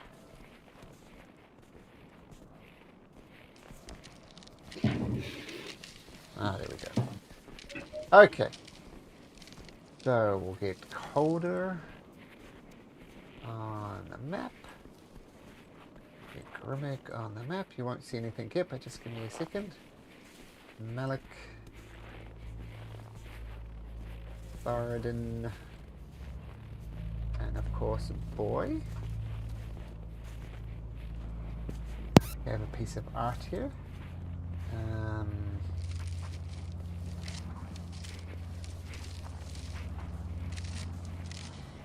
No, I don't have art. But I'll drag you across to the map now. So you come across this strange structure. I'll give you a description of it. Forest. So as you follow the moose tracks, the tracks led you to a large circular indentation in a snowy hillside. Rising from the circle is a triangular gnomon. Now, 10 points. Who knows what a gnomon is? I didn't. This is another word I had to look up. Gnomon. I have no idea. You know how sundials, you know how sundials have a thing that the moon reflects on or the sun reflects on to move the shadow around? That apparently is a gnomon. So, Of course it is. that's another. So rising from this middle of the circle is a triangular gnomon of beautifully carved crystal that stands 20 foot tall. A 10-foot berm hugging the circle's eastern edge has evergreens growing around it and atop of it, sheltering what looks like a sarcophagus buried under snow, and is enclosed by a half circle of pale blue crystal pillars. North of the beam is a delicately carved gazebo made of marble, and south of the berm is a row of outward-facing white marble statues atop granite pillars. Okay, I'll put that in chat so you can see exactly what I said.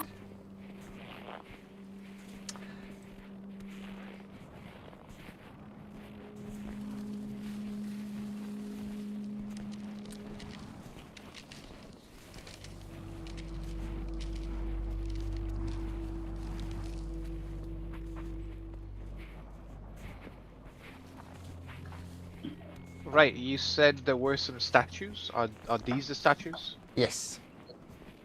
Grimmick is just gonna walk towards them to see what they look like. Are they all the same? Okay. So as you get closer to them, you see there are 6 of them, as you see, and they're white marble statues arranged in a line depict slender robed figures facing northwards. The engraving on their faces has been worn away by the wind, but pointers' ears make the statues identifiable as elves. Oh, okay. It's the sarcophagus you were talking about. Yeah, if you want to have a look, you'd have to get closer. But this is a sarcophagus, yes. Okay. And this is the gazebo here. Is this like, do we identify this as any elven ritual, I don't know, there's a sarcophagus, elven tomb, or elven, I don't know. I don't think there's any. Oh, seriously, make a history check. Oh, I'm terrible at those. I don't even know why I ask these things. 1320. Not bad. Nice. You get the suspicion that this could be an elven tomb. Right. There's a I'm sarcophagus just here. gonna... The moon dial throws you. Why the heck? Well, this dial here, sundial or whatever it is. Can I check the statue we see and if we can interact with the statue in some way? Yeah, sure. If you approach it, you can have a closer look. Yes. I'll stand back. Can I try to turn it? I'll hide here. Sorry, by turning, you mean you're going to try and rotate the statue? Yeah.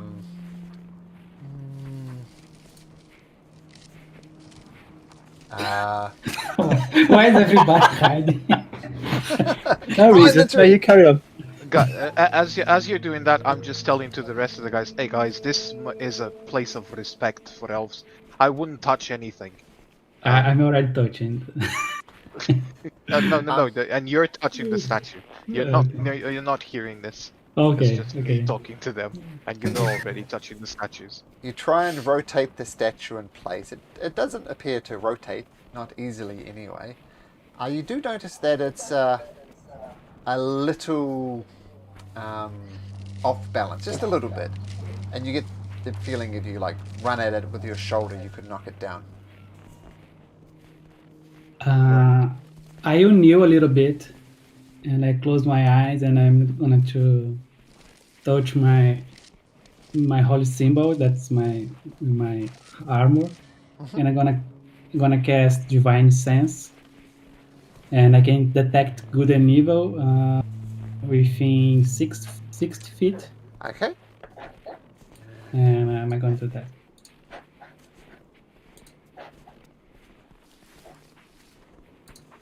Okay, so detect good and evil.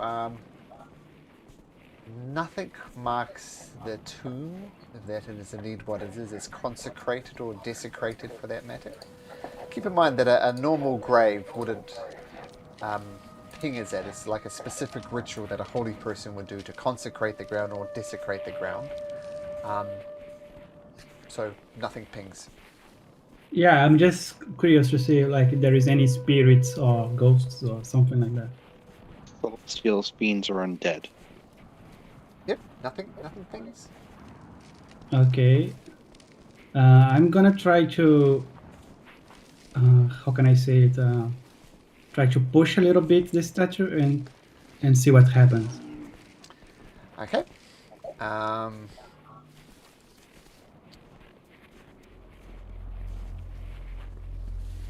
So you lean on it a little bit.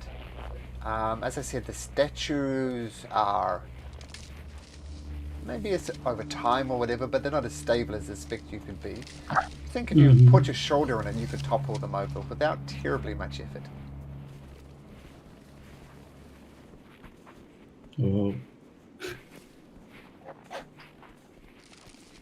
It's just gonna say in your mind, just very quietly, just gently, we are looking for a moose, remember? sorry, I'm really curious. Sorry. Okay. Hey guys, why are you hiding behind this rock? It's tree.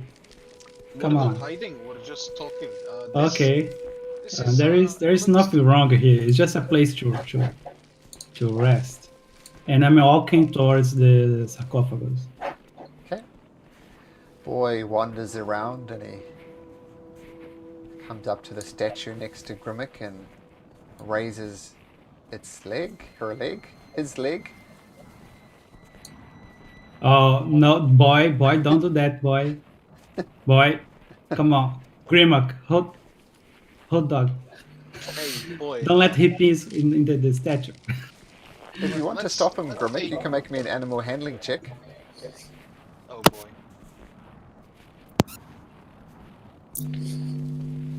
Wow. Oh. What's wrong? Yo. Boy goes over there and relieves himself on the tree. Good, bye. Boy, do you know what's a gnomon? I also don't know. Let's see. I'm going to investigate the Sure. sarcophagus.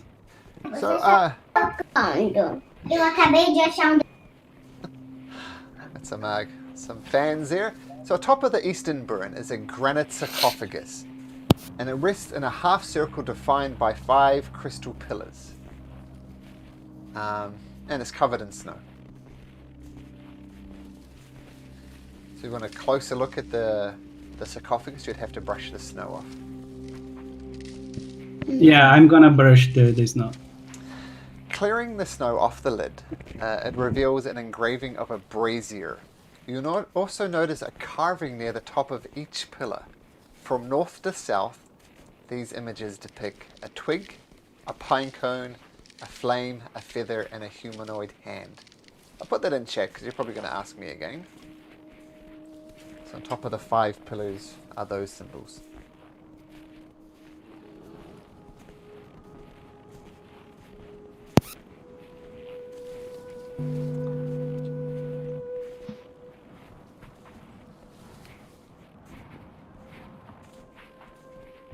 You mean the pillars are the statues that we saw, or is No. or is These because pillars that is here, in the? Oh, okay. the ones surrounding the Okay. sarcophagus. Okay. A twig, a pine cone, a flame, a feather. So Malik's having a look around. What's Calder doing? Staying near Malik to be protected, but he's also staying away from the sarcophagus and, Okay. and looking around to see if he can see any kind of a moose flint or moose anything that is not dealing with some ancient, possibly very deadly elven sight. Okay,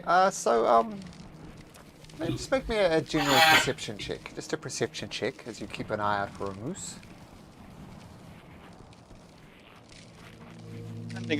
Perception checks. I should have gone for a high wisdom character. Oh, them's the breaks. Okay, well, let you know if you see anything. And Thoradin and Grimmick, what are you guys doing? Is this the door? Yes, it is. No, boy is here. And what about this one? Is that a door as well? That's just an opening into the no-nom. Just an opening into this area. Okay, so Thoradin's going to have a look around and see if there's anything on the no-nod. There is a break with some crumbled stuff down here, but you can see that obviously on the sheet. Now, as you get a closer look at this, arising from the center of the circular depression is a tall crystallar gnomon. A device one typically finds in the middle of a sundial. It is thick near its base and narrows to a sharp point at the top. The snow around the gnomon has melted away, revealing a circle of symbols carved into the stone around it. The symbol depicts phases of the moon, suggesting that the circular depression is not a sundial, but a moondial. And something has punched a rough hole in the wall in the northwest edge of the depression. Creates a dark opening that leads underhill. So it's kind of obvious once you see the art, right? These are all different phases of the moon. Like here's the full moon here, there's no moon present, quarter moon, and so on. So apparently it's a moon dial, it seems, but not a sundial. Was it like it was a big creature, or it's like on cartoons that he leaves the outline of a character on the wall? Can we identify what could have caused this? Caused what, sorry? Because this wall has crumbled, right? This Yes. is not. Yeah, so did something? Do we know what broke it? Oh, sure, I see what you're saying, yeah. So make me an investigation check.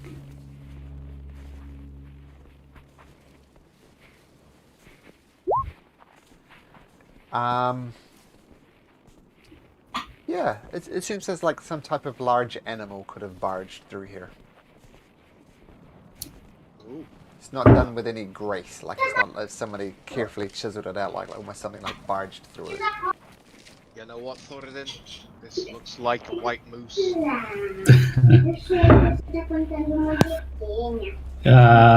I think you might be right. Hey guys, did you find something there? Perhaps.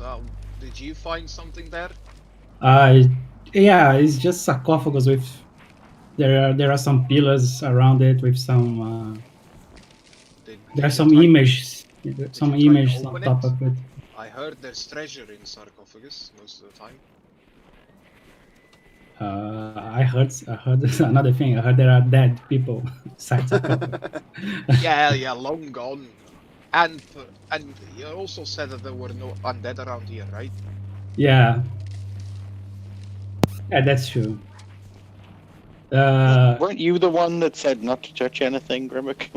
Well, the place has clearly been desecrated by a moose. Okay. So okay. It won't do any harm to look. Okay, I'm gonna try to peek inside the sarcophagus. Okay, one minor thing that I'll mention. I think it was Grimmick who looked at this door. It does appear to be a door, but there's no visible handles or hinges. But it's made from a different material than the stuff around it, but there's no handle, there's no hinges, nothing like that. And Malik, you're attempting to opening the sarcophagus? Yeah, just a little bit, try to peek and see what I can see inside it. Doesn't budge an inch, doesn't move at all. Now, I called it to try to help me. Hey man, can you help me here? Just to push a little bit. Okay, so weedy little Calder comes up with his tiny, skinny tiefling arms. Come on, man. He You have kind of tries to lift, and all you hear is. You have to use your hips. You have to use your legs and your hips. Okay, put your weight on over your arms. Okay. It's your legs, not your back. Yeah, I'm. Okay, I'm gonna count on 3 and you push. Okay, 1, 2, 3, push. Malik, strength check and advantage.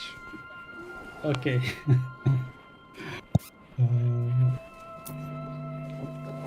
This stupid character. Doesn't even move an inch, even with a 20. Doesn't move at all. Come on, Calder. You have to use more your head, so your back. Said the I'm word probably- symbols. I'm Oh, also Grim. in my body. Grimmick isn't there. Sorry. Grimmick went down. I've pulled every muscle in my body, Malik. Every muscle. Okay. Yeah. Maybe Come on, maybe Grit. maybe I was it gonna needs say- maybe it needs a lock or something. No, Grimmick, come on, let's show him how it's done. All right. On this side, Esamir and Tiefling. On the other side, dwarves. Who will win? Okay, so one of you. He's slumped on the floor now, just whimpering and holding his scarred over stomach. Instead of doing an All right. advantage, why don't we have Grimmick make a strength check and Thoradin make a strength check? Nope. Nope. Yeah, looks like me and Calder are stronger. None of you moved it even an inch. Didn't Really? move at all. With my dirty 20? Okay. Nope. Do we see any lock mechanism or something like that? Nope. It's just like a stone sarcophagus. It's got a stone lid. It's obviously got a lid on it, but there's no like keyholes or anything like that. Yeah, guys, I think the guy that's dead inside, he's holding really hard this. So yeah, let him be. Let's try to find this moose. But a treasure. I mean, Maybe killing the moose, the guy inside you will lead us to open it. Maybe you'll let us show. you wrote down there were some symbols. I'm trying to find it. Yep.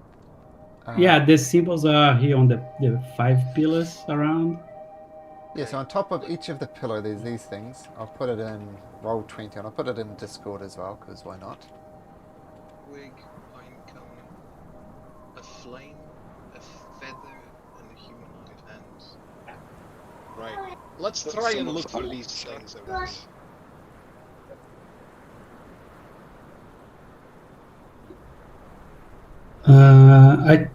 There's something here. What is that I'm trying to?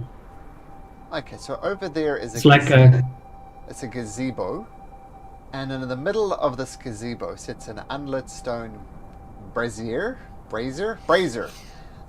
It's bowl 20 inches in diameter. The brazier is full of snow and pine needles, that the wind has swept away from the marble's polished floor. But it's unlit. Oh, it's definitely unlit, yeah. And these pillars around, does it have anything? Oh, those are the pillars that are holding up the roof of the gazebo. Ah, okay. But this looks like a tent. Can Calder sort of shift off the snow and the twigs and everything, and use Shadow Bolt to light the fire? Sure. So it's easy enough to scoop out all the twigs and snow and the other debris that has fallen into it.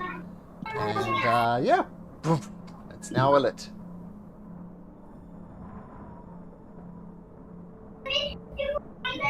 Did anything happen? No, other than the obvious, no.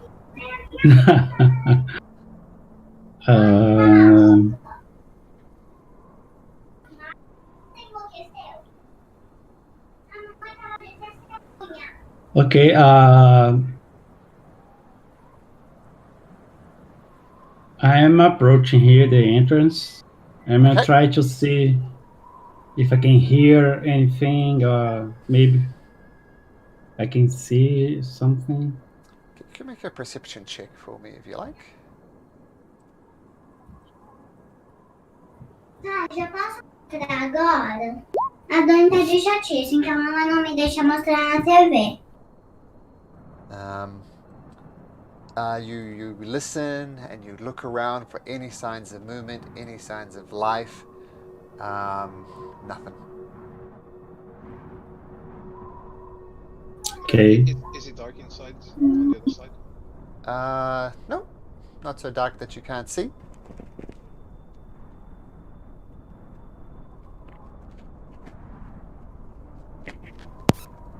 Right.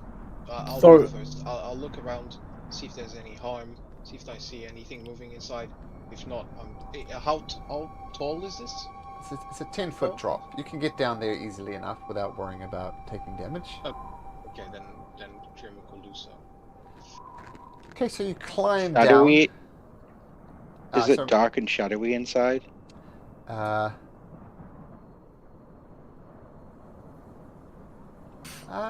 it's not. There's something glowing inside coming from around this area that's lighting it. It's kind of a ghostly, pale white kind of a light, but there is a light source over to the southwest. Oh, well, it's just like, yeah, let's go get some moose. Yeah, okay. Do we need to hand Boy down, or will Boy make the jump? Boy does it better than you do. Fair enough. He starts sniffing around.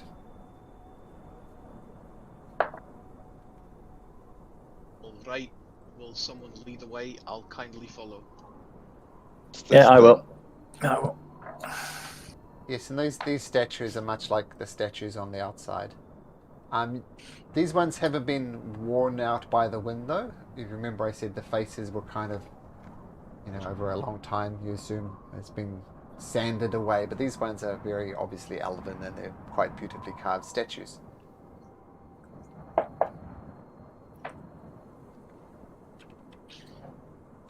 Should we take this kind of northwest one? I take it that's a normal corridor, isn't it? It's not. Yep. The only thing It's not notice pipe or is anything. some stairs there that are hitting. Ah, right. Okay. Fair enough. Okay, forget about it. I was going to say look for traps, but Grimmick is not that smart, so carry on. Okay. So you head off down the corridor. You see a door at the end of it, and it's much like the other doors. There's no handles on it. There's no hinges you can see. The only thing you notice on it is engraved on the stone door is a white semicircle.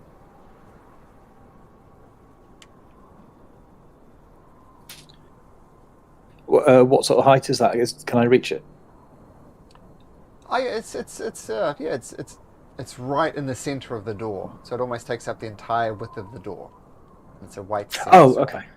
So it's like a pattern on the door. So I think Thoradin's going to push at that, or try and see if it's something that moves inside the door. Okay. Maybe it's a locking mechanism of some sort. You push on the semicircle and you put your back into it and try and open the door like maybe it's a switch or something, and it doesn't move an inch. You need help, Thoradin? Yeah. So I'll just let everybody know that there's no easy way through this one, and maybe we might want to just try one of the other. Is it locked? Ways first. The half semicircle, does it look like one of the faces of the moon? Yes, it does. Okay. Well, Grimmick saw we all saw the shapes before, right? Yes. Does it match one of the ones outside? Yeah, it matches this one. They were. Alright, Yeah. you shout if anything happens, okay? Just start tracking back. Which one did you say? This one that I'm on? Yeah, the one you're on, yep. I'm just gonna stand on it. Okay. You stand And on it. anything happened! I shout. Nothing. I think we need to look for a door that has the half moon symbol, the one here. The one that most closely matches is the one that Grimmick is on. And currently the moon dial is pointing to this one here, as it shows in the art. Okay. Yeah, I'm gonna check the other doors and see if other doors has the same symbol. Sure, well, this one down here, Malik, isn't actually a door.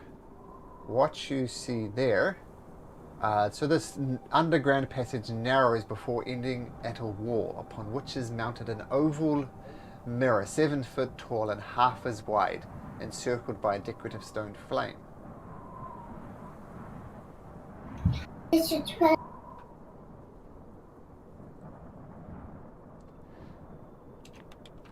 And you look in the mirror, and it's a mirror.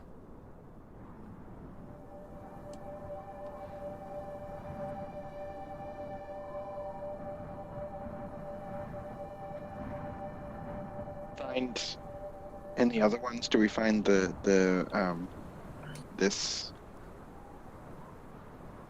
symbol? Well, the only other door you haven't looked at is the one that Thoradin's by. And the one that Thoradin's by,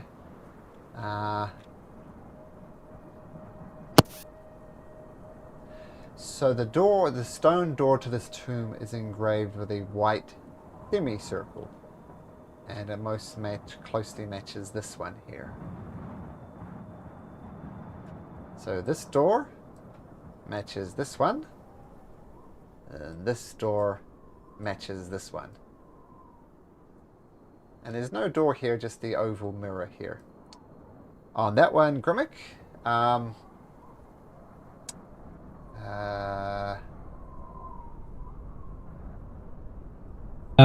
Sorry guys, my daughter was talking to me. oh, no problem. That's important. Okay. Sorry guys.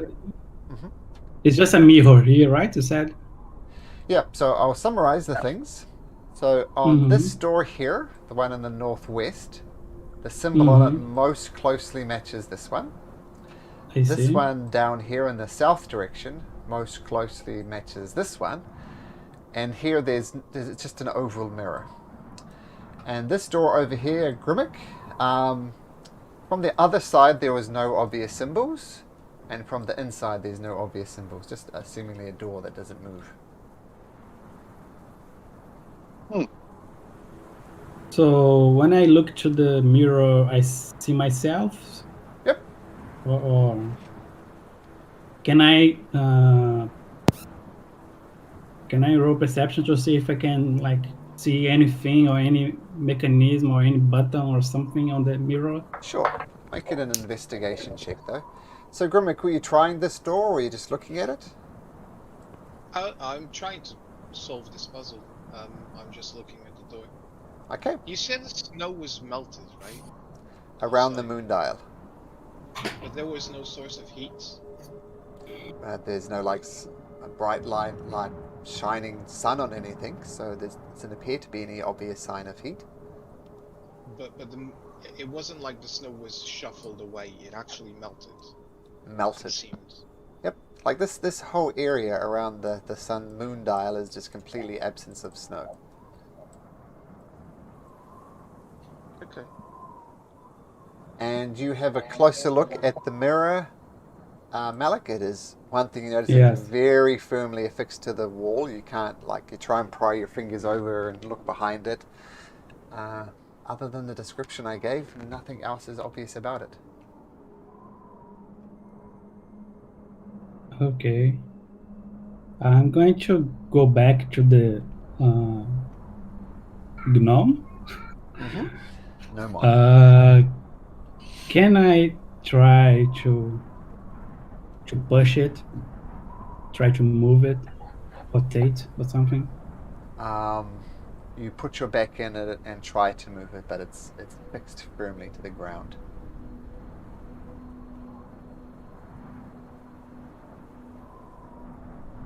How Grimmick thinks that because the door symbol match the ones on the ground, he's gonna go and investigate the symbols on the ground. Okay. I stepped on it, but I didn't You have a did? look at it. Gonna closely look at them, study them for a while. Yeah, I mean, they're very obviously moon, depicting phases of the moon. they're carved. It's nice artwork, as in, you know, it's well done. Pry your fingers under it. Nothing, just engravings on the floor, it seems. While I was checking the mirror, do I notice that I could remove the mirror? No, it was very firmly fixed to the Okay. door. Yeah. What do you guys make of this?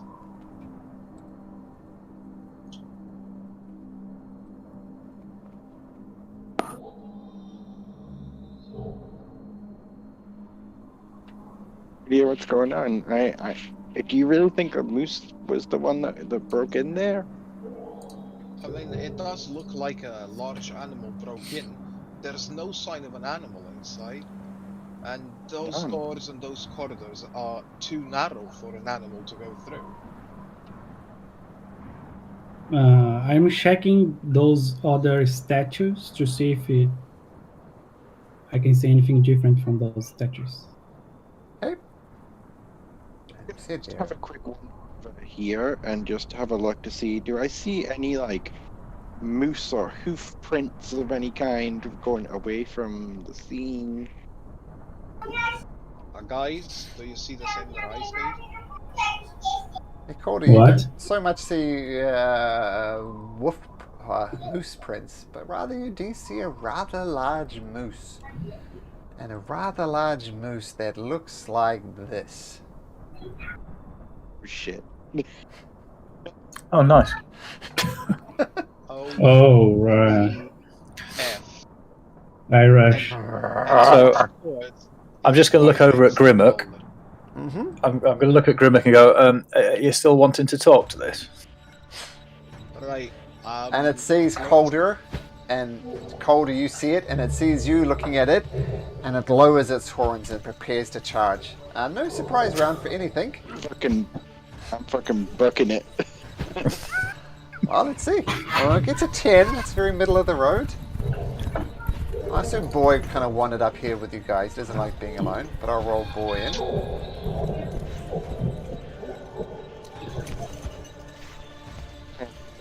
I yell to Calder, hey man, get behind me. Okay, so that's everybody's.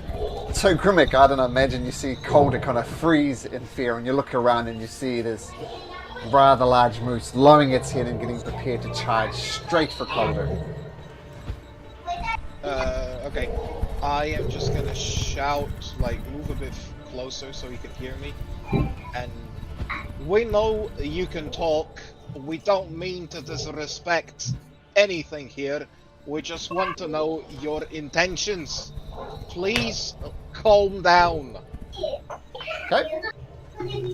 I yell to... Can I yell? No, it's not my turn, okay.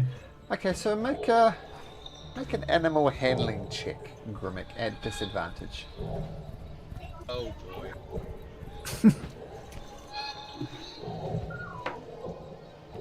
Okay, so you shout, but you see the thing barely notices what you're talking and it starts charging towards Calder. That would be your action, though. Yeah, and the last from when we fought the bears, it's been more than an hour, right? No, it's been longer than an hour because you spent a lot of time tracking and searching. Yeah, so I have no spell, so I can't cast anything. That's my turn. I'm gonna step back. If I notice that he's not friendly, I go, yeah, Thoradin, I don't think he's one for chatting. Yeah, he's literally covered in gore and blood and is charging towards Calder. But Thoradin, you get a chance to react. What do you do? So Thoradin is going to just go, oh, bugger this. And he's going to get in front, if he can, of Calder. I've got the distance, haven't I? And I'm going to hold my action waiting for this thing to arrive. With my shield up and my hammer ready. Okay. Boy, start barking, and what's his movement? 40. It's gonna 1, oops. 2, 3, 4, 5, 6, 7, 8. And he's gonna sit there and start growling. doing the same thing. If it gets within range, it's going to attack. That's as far as you can get. Now the moose. The old moose.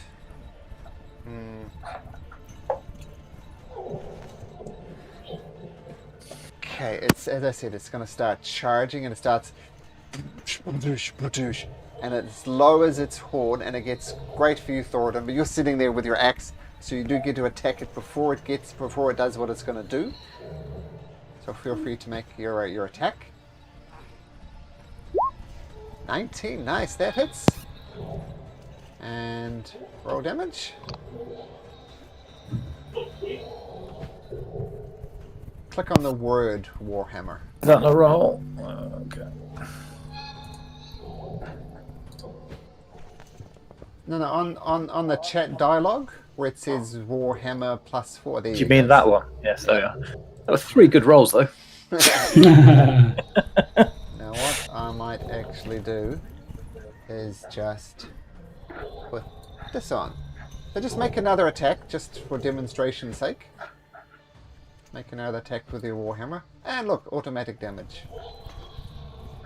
So if you attack with your Warhammer like this, it'll roll damage for you.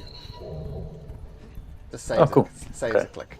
Okay, but yeah, the moose comes charging, and you hold your Warhammer ready to just pluck it across the head, and one of its antlers actually snaps a little bit. But its momentum does not slow down. Make me a strength saving throw.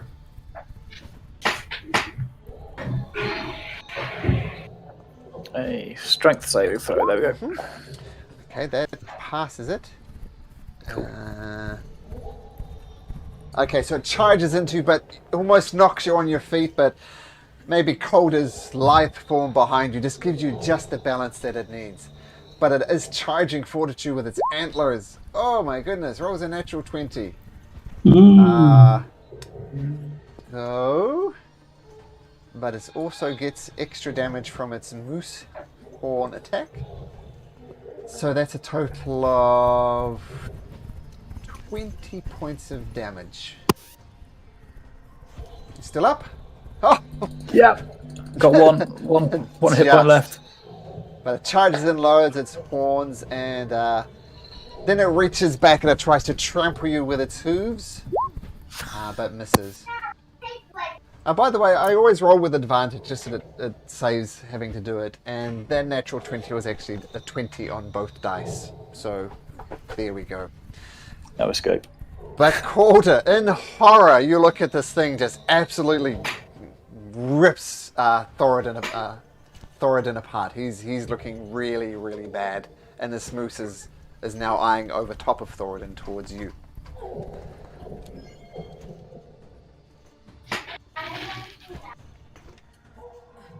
Like, how far can I get? 5, 10, 15, 20, 25, 30. Okay, I'm going right there. I'm casting Witch Bolt. Nice. For some reason, my character sheet keeps disappearing. It's weird. Yeah. Here we go.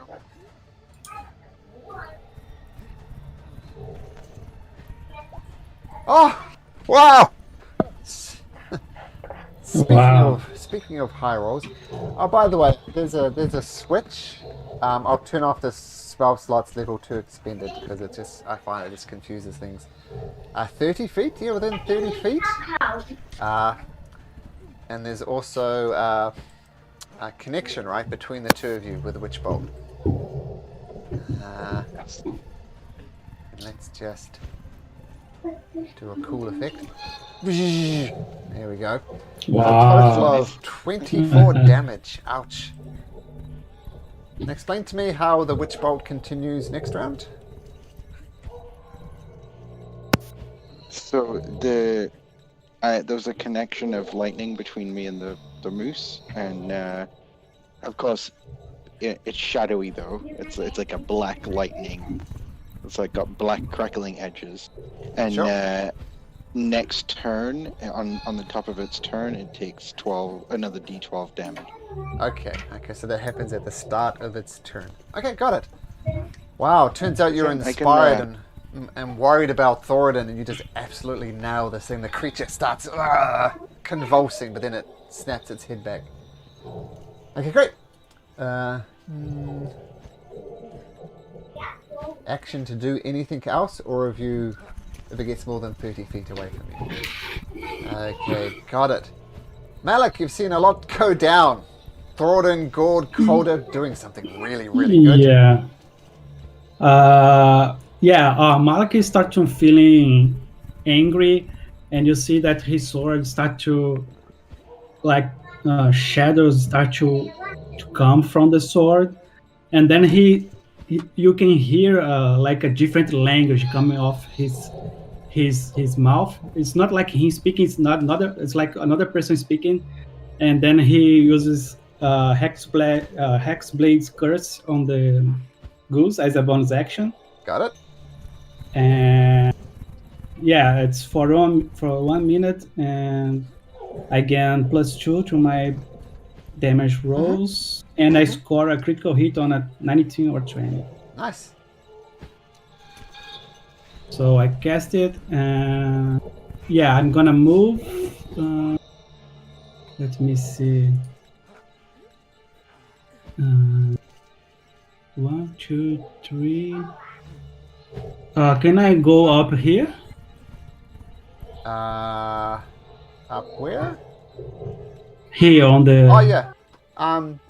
You could squeeze. You could, yeah. If you wanted to go on this square where kind of the statue is you could. Okay. That's fine. Yeah, and yeah, I'm gonna attack it with my long sword. Oh. Yeah. Bounces off Yeah. its hide. Okay. So yeah, that's my turn. Okay. Grimmick. I am going to lift one of the rocks that is over here and fly it towards the moose. Nice. Oh. Yeah, once again goes wide, just whoosh. Rock lands harmlessly in the snow. Unfortunately, that's all I can do. Okay, Thoradin. Or should I say Goradin? So I am actually going to keep attacking it. Nice. So I'm going to use my my War Priest ability to get a bonus attack as well. Nice. So let's have a go. So first That's round. the first. That does one. Clock it right between the eyes. Momentarily stunned. Fantastic. And swing number 2. As well. Clock it on the other side of the head. It's dazed, but it's still there. I take it if I move away now, I'll get an opportunity to attack with it. Sure will. I better stay put and cower behind my shield. Okay, boys comes hurtling around here and launches itself straight at the thing's throat, trying to pull it down. And boy uses his bite attack.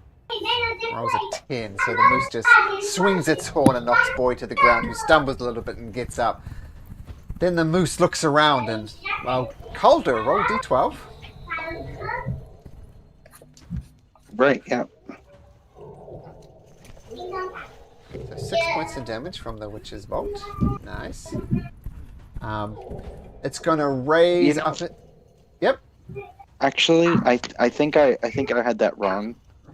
I'm reading it again, and it's actually on a hit. It takes the damage that it did, and then I can use my action on subsequent rounds to deal damage to it. Okay, so okay. That's less good than I thought it was.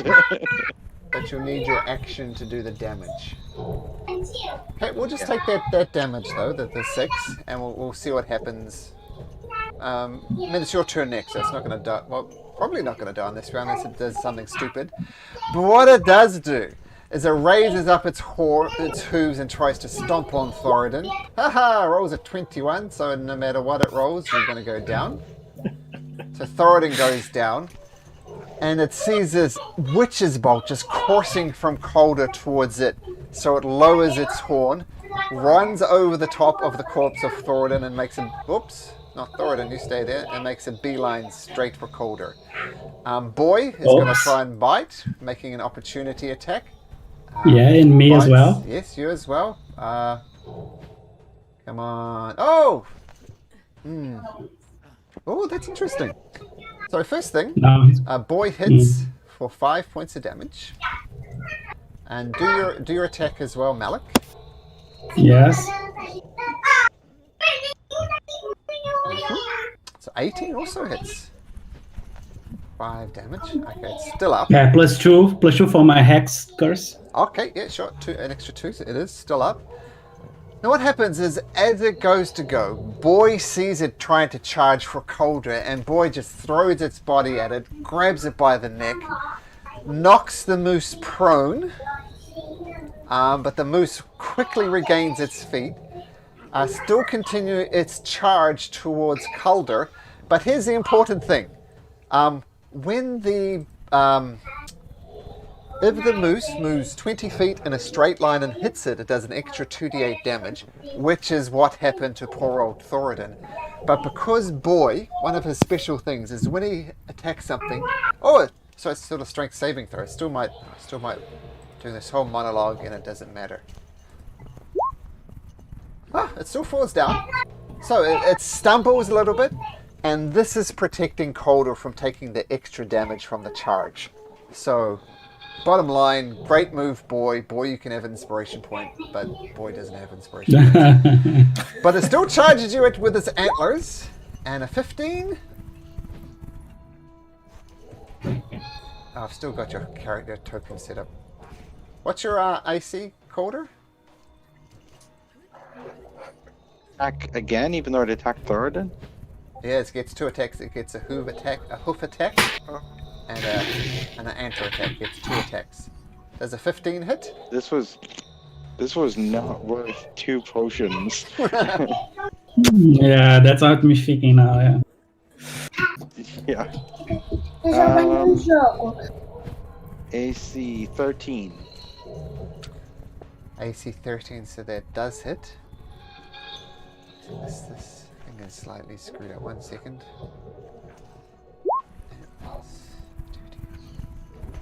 There we go, that's better.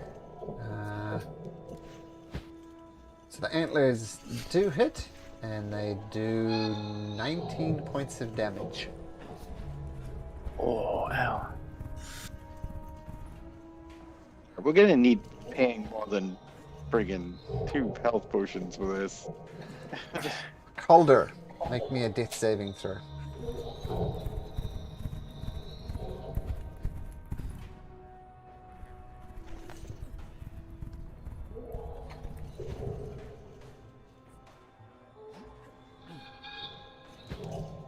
My God. Noted.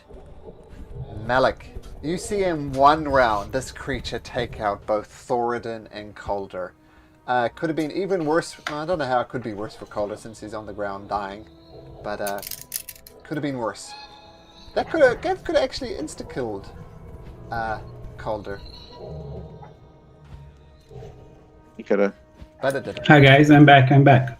Okay, Malik. Yeah, Thoradin and Calder are both on the ground. Out. Are they down? They're down and dying. Wow. Okay, I'm gonna move again on the back. The picture. The healer. Pick up the healer. Pick up the healer. Malik. Yeah. Malik. Let me think. First of all, I'm gonna yell to Grimlock and say, try to use your blessing from the forest. I don't know what to... Try to calm down this beast. And then I'm gonna... Let me see. What can I do?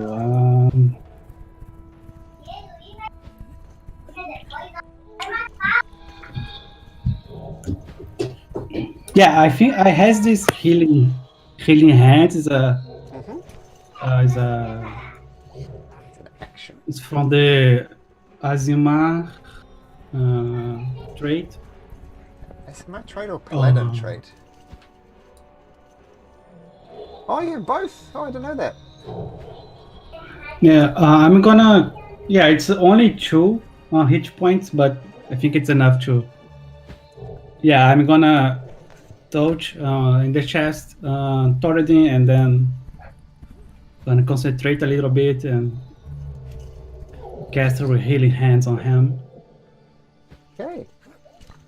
Yeah, so the divine energy flows into Thoradin, and you come back to life. You have 2 hit points, but you are prone on the ground because obviously. Yeah, I'm gonna move. I'm gonna move and be between Calder and the moose. Okay. And yeah, that's it. Okay, so Thoradin, you come back to life. Grimmick, you see Calder in an absolute mess. What do you do? I swing a rock towards the moose, and I try and shout to him, try to get his attention, say, "Hey, big albino moose! If you want meat, you got mine." First, let's do the Eldritch Blast. Okay. You can throw an intimidation roll on top of that as well if you like. Your Eldritch Blast does hit. Okay. 7 points of damage. And make an intimidation check. Well, I want. Yeah, okay.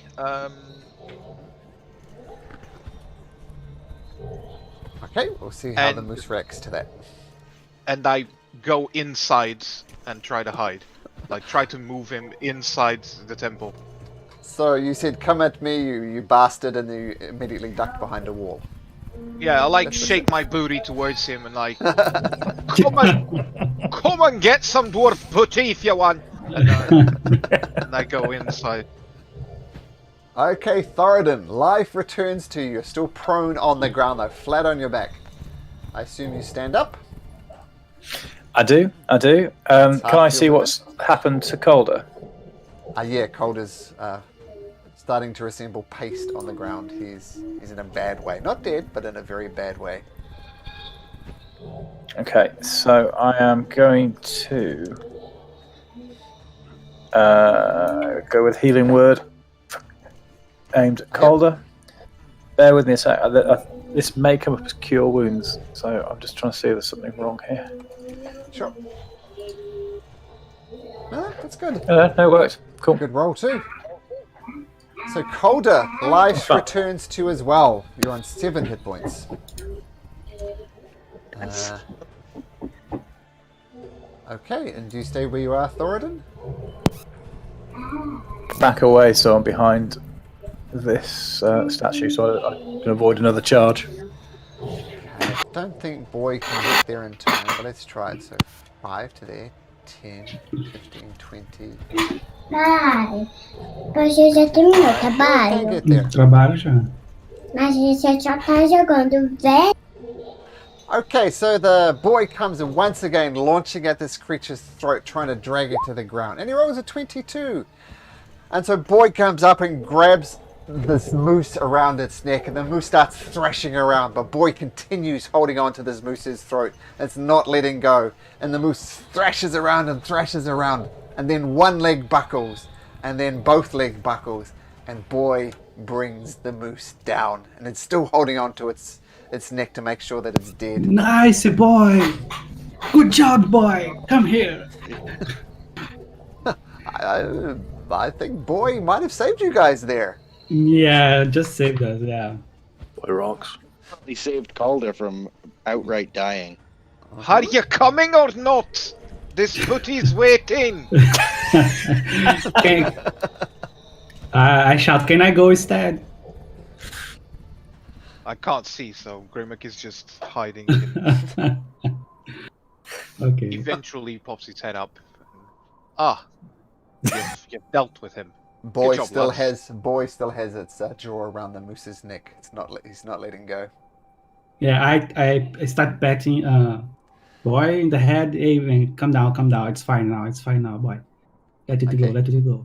He eventually lets go of the moose. The moose's neck is like caved in as well, like windpipes and all that nasty stuff broken him. And a boy's maw is just covered in blood.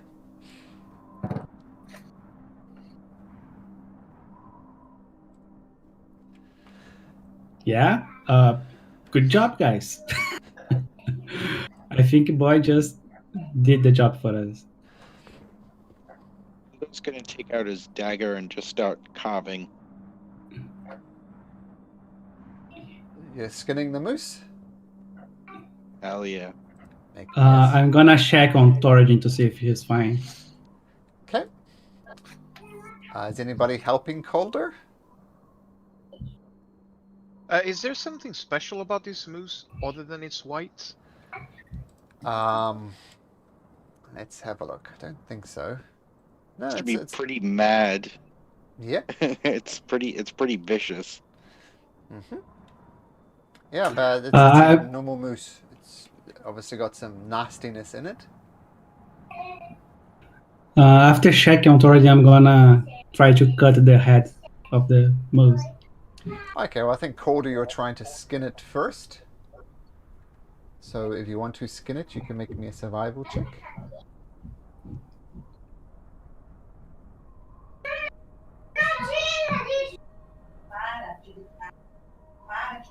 Ooh, come on. Yeah. Sad to say, you just butcher the carcass. You do have a DM inspiration you can use to try to reskin it if you like, Calder.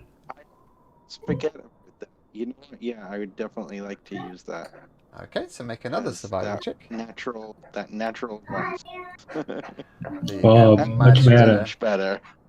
Okay, so you do get the entire pelt off. It's bigger than you, Calder, and at times you're almost climbing inside of the moose, a la Luke. You know, we tried and Luke Skywalker when he crawled into the things. It's almost like that, but you do a fantastic job, and you get a white moose pelt. And Malik, it takes a little bit of hacking and chopping, but you take off the head of the white moose. You now have a white moose head. If you had a place to stay, you could mount it on the wall and impress your friends. No, I just want to, because Nimsing asked the head, so. Yes, she did. Did you get your answer, Malik? Yeah, I'm trying to find any fingers, but yeah, I'm happy with that.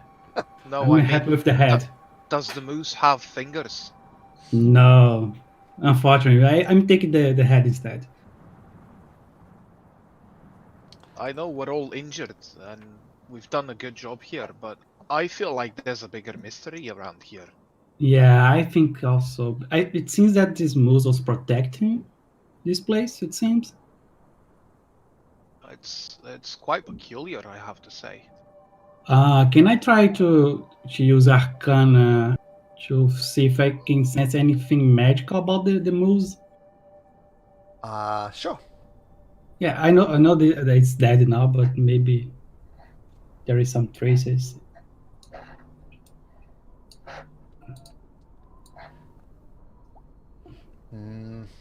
Nothing.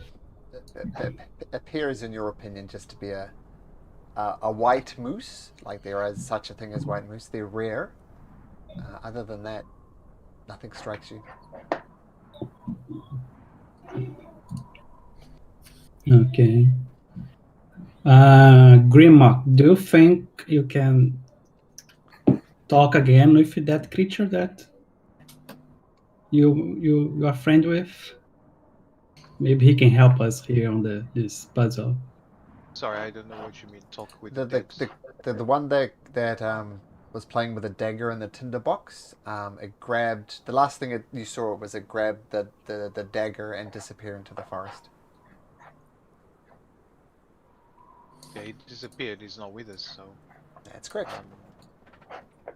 But don't you have a connection with it? I don't know if you relay this information to us. Maybe I'm metagaming here. I feel blessed by it, but I don't know if that could help us in here. The only thing I can see, well, there are two things. The doors clearly have moon phases on them, I don't know if we have to turn the dial into the right position so the right door opens. We haven't tried that. Also, there's these symbols around the sarcophagus, right? Yeah, I tried to move the gnome, but it's not moving. Yeah, this is like connected to the ground beneath it, and when Malik tried to move it, it was immovable. Yeah, the other option is come back here another day when the moon is on the other side. But yeah, it will take some days. The symbols represent a twig, a pine cone, a flame, a feather, and a humanoid hand. I mean, these are things that probably we could try and find and place them on top of it. I don't know how we will get a humanoid hand, though. Maybe just use your hand to touch it. Well, if you would like to sacrifice your hands, go ahead. I'm not putting my hand. Don't be so. What I do suggest is so the next time you cut a finger, cut the whole hand instead. Noted. Okay. Yeah, Malik's collecting the hand finger by finger. Yeah, I think you're up about 3. We can try with a finger and see if it works. Yeah, that's a good idea. Perhaps we could try and find the other items around here. I don't know what to do with these cobalt fingers in my pocket. Just to confirm, these are the items you needed. Yeah, Grimmick, can we find twigs? I reckon we can find. Pine cones and feather. Could we have a flame because we have the campfires. Colder could make. Yes. The twig, the pine cone, and the feather are all very easy to find. Quick search through the forest and you get all of those things. All right. What do you say? Should we try putting them in the brazier? But they would burn, no? The brazier is on now, right? Mm-hmm. Well, I mean, we don't have spare fingers. This is why I suggest we try the sarcophagus first. I have spare fingers. Oh, you have more than one finger? I have 2 fingers. All right then, let's try the brazier first. Try the sarcophagus first and then the brazier. Okay. Okay. Grimmick will recommend everyone to stay a bit further away, but he will be the one, because he's the one suggesting to do this. He will be the one placing the items. He doesn't want to risk your life. Yeah, I give you the finger. Okay, I imagine it's pretty gross by now. It's like a popsicle. Right. Yeah, that's true. That's true. Thank you, Malik. Somehow your weird fetish has helped us in here. No, it's not a fetish. You are understanding it wrong. It's not that. Oh, it's all right. I don't mean you harm. So who's heading over to the brazier? Is it Grimmick or are you at the sarcophagus? I think we're going to the sarcophagus. Okay. And is someone going to the brazier? Because we need the fire. The sarcophagus first, like putting the things on each pillar or on the sarcophagus, and then go to the brazier if that doesn't work, I think, right? Okay. Yeah. So the pillars are like about 5 feet high. So you're placing twigs. You're placing the 5 items, including the fingers, on all these things? Mm-hmm. Yeah, and I'll ask Calder if he could set the one with the flame on fire. No. Okay, you do those things, and nothing obvious happens. Right. I remove the finger and I put my hand. Okay, nothing noticeable happens. Does it change? Nothing happened. Yeah, Grimmick, I think I have to try the brazier then. Well, that is the sarcophagus doesn't open like if we push it. Okay, you do put all the items on there, including the fingers and including the hand. Sorry. And you push on the sarcophagus. So you put all the items on top of the pillars. the twigs, the feathers, and so on, including the 2 fingers and then the hand of Malik, I think it was. And while that's all happening, you try and put your back into the sarcophagus, and it's equally immobile. All right. Uh, Let's try the brazier then. no, but before that, let's try to put those things on top of the sarcophagus. Sure. Okay, so you put things on top of the sarcophagus, doesn't budge an inch. Okay, so let's try the brazier. Yeah. So what are you doing with the brazier exactly? I think we are trying to throw the items on the brazier. Yeah. So, Is that right? Why not? Yeah, why not? That- Put the, We have the put the, flame going already, so yeah, flame's the covered. whole thing. so The who's whole putting thing in it. who's putting the Grimmick items is in? getting frustrated. Hmm? Who's putting the items in the brazier? Because you'll have to be over by the brazier to do that. Are you doing this, Grimlock? Right, alright, I'm doing it. I'm getting upset now.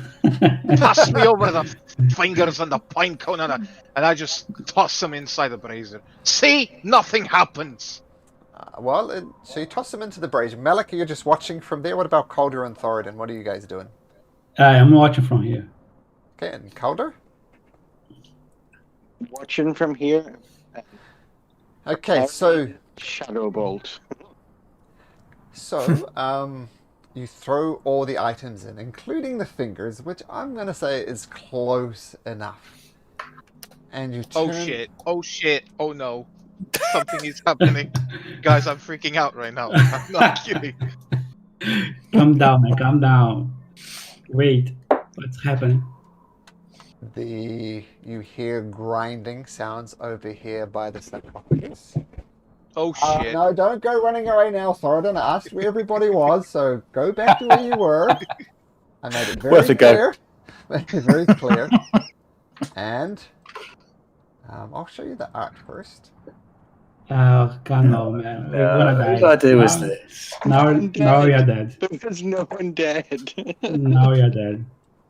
Oh. Oh, for Oh, fuck's fuck. sake! I killed us all. But, Jesus. but there's still a but, I have to say. So that you see the stone lid roll off. And then before you even see it, you hear a voice saying, "Hey, read me, I give you thanks." And then you see the creature, almost like just sits bolt upright as if it's just pivoting from its hips, and stands up in it and says, "Thank you for releasing me." What do you do? Grimmick is shaking and sweating for those near him. It's like, hello there. We just stumbled upon this tomb and we took it for our life quest to know what's inside the sarcophagus. My name is Grimmick. It's a pleasure to meet you. Oh, you a debt of gratitude, Grimmick. My name is Sana. And I owe you my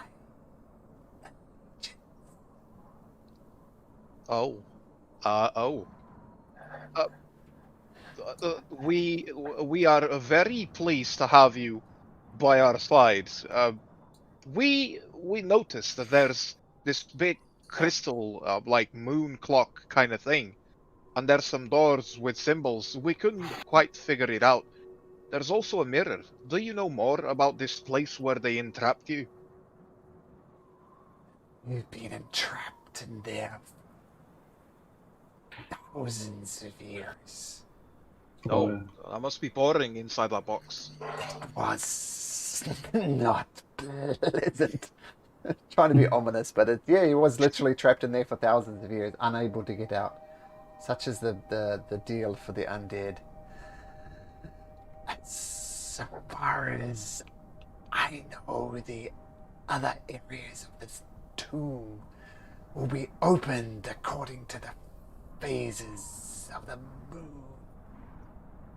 Unless you have a way to manipulate the moon or moonlight, you just have to wait.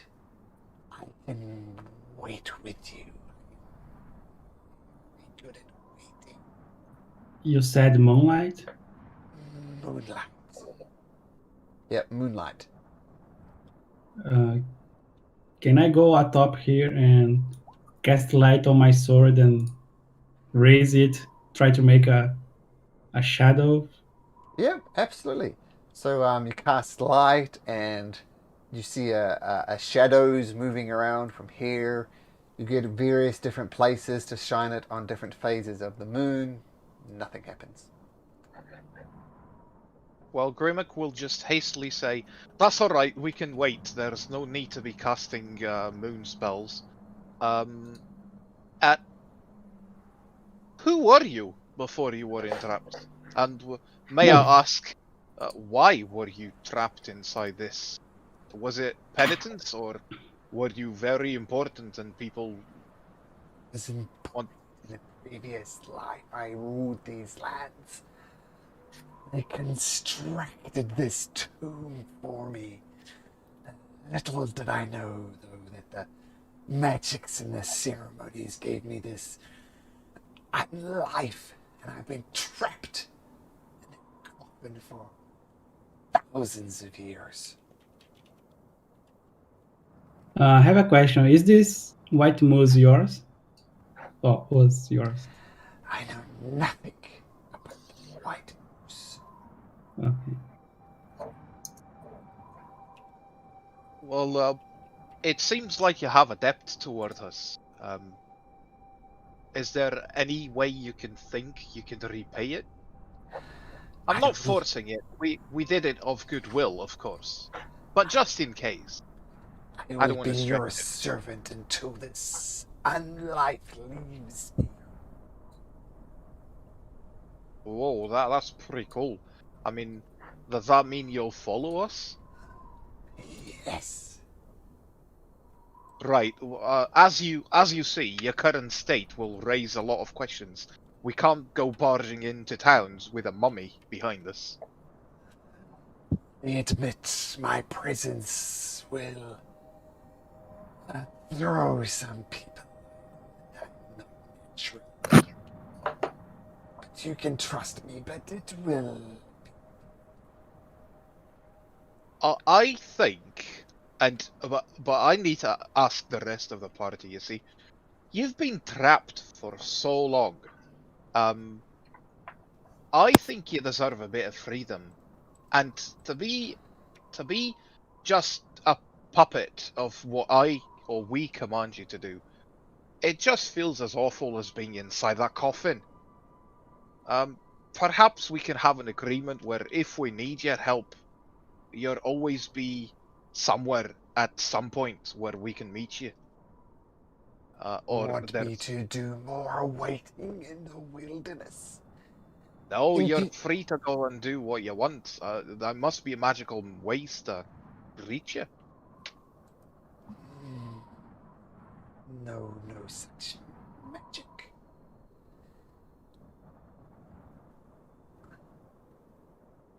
Yeah, absolutely. Let's just switch focus to Calder. You have a look inside the sarcophagus, and there is nothing in the sarcophagus. What you do notice, though, Calder, is there is a strong smell of pumpkin spice, which you also smell coming from Sonar. Turns out pumpkin spice was a thing thousands of years ago as well. They smell pumpkin spice. But nothing in the sarcophagus. Mean anything to me? Have I in my past have I ever heard of that in any way? You would just assume it's some type of preservation stuff they were using to keep the body whole. Obviously, it failed terribly. Just looking at Sonar, he's not normal. I honestly am out of words to express how I feel right now. I would have to convey with the rest of the party. Hey guys, Sanar here. He's okay. He not seems okay, man. He's he's fine, Maya. He's He not didn't looking attack us. okay. He seems that he's dead for 1,000 years. Come on, he's probably seen better days, but that's no way to treat a fella. I asked Sana what happened. Like what happened to him? Like the people needed to trap him in this place. I was not trapped here. I was buried here. At the king. They wanted to give me everlasting life, but something went wrong. If it's not obvious, and it's not obvious, I was an elf before this great elfin king. But something has gone terribly wrong. I woke, been awake for thousands of years. But you are my liberators, and I owe you my allegiance. Question, DM. Mm-hmm. Does Calder have any idea how dangerous mummies are and like how strong they are or any of that? Make Like, a would he history be like check. terrified? Would Yeah, he be like super terrified right now? I think is the what I'm looking for. Mm-hmm. Make a history check.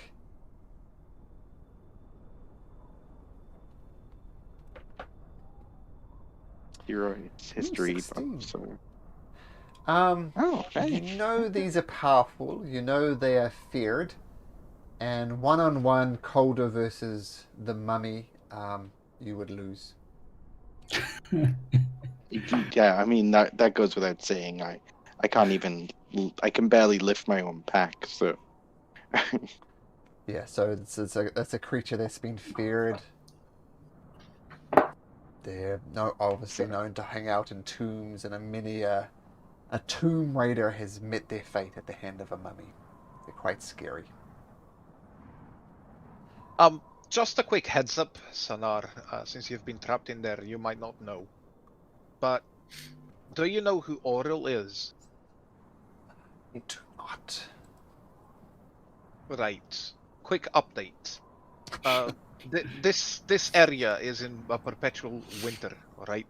You won't be seeing the sun anytime soon. Just so you know, that's why you might feel cold, if you feel anything at all.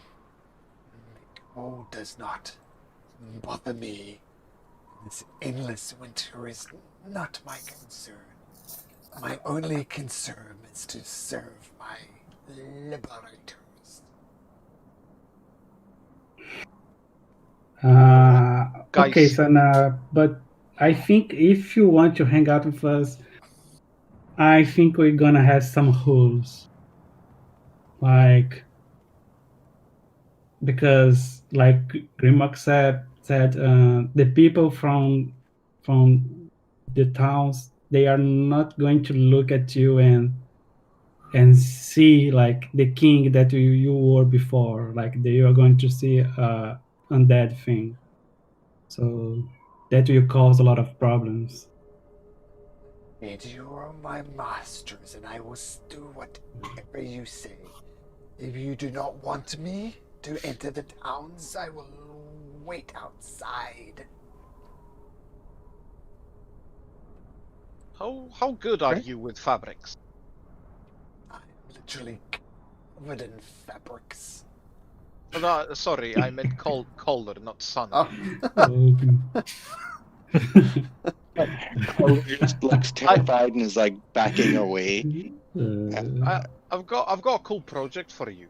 Would you be able to weave some sort of clothes for our new friend? I'll bring you the measurements if you can't do it. He's just like looking at you with like the widest eyes, and he's just shaking his head. All right. I think the townspeople won't be our bigger problem, guys. colder here went whiter than the snow beneath him. Look at him. You are my master, Calder. I will serve you in my... I will serve you, Calder. You have nothing to fear. I am your humble servant. I'm holding Boy, by the way, because Boy is like really mad about the mummy, Sure, that and would make sense. I'm holding him. Okay.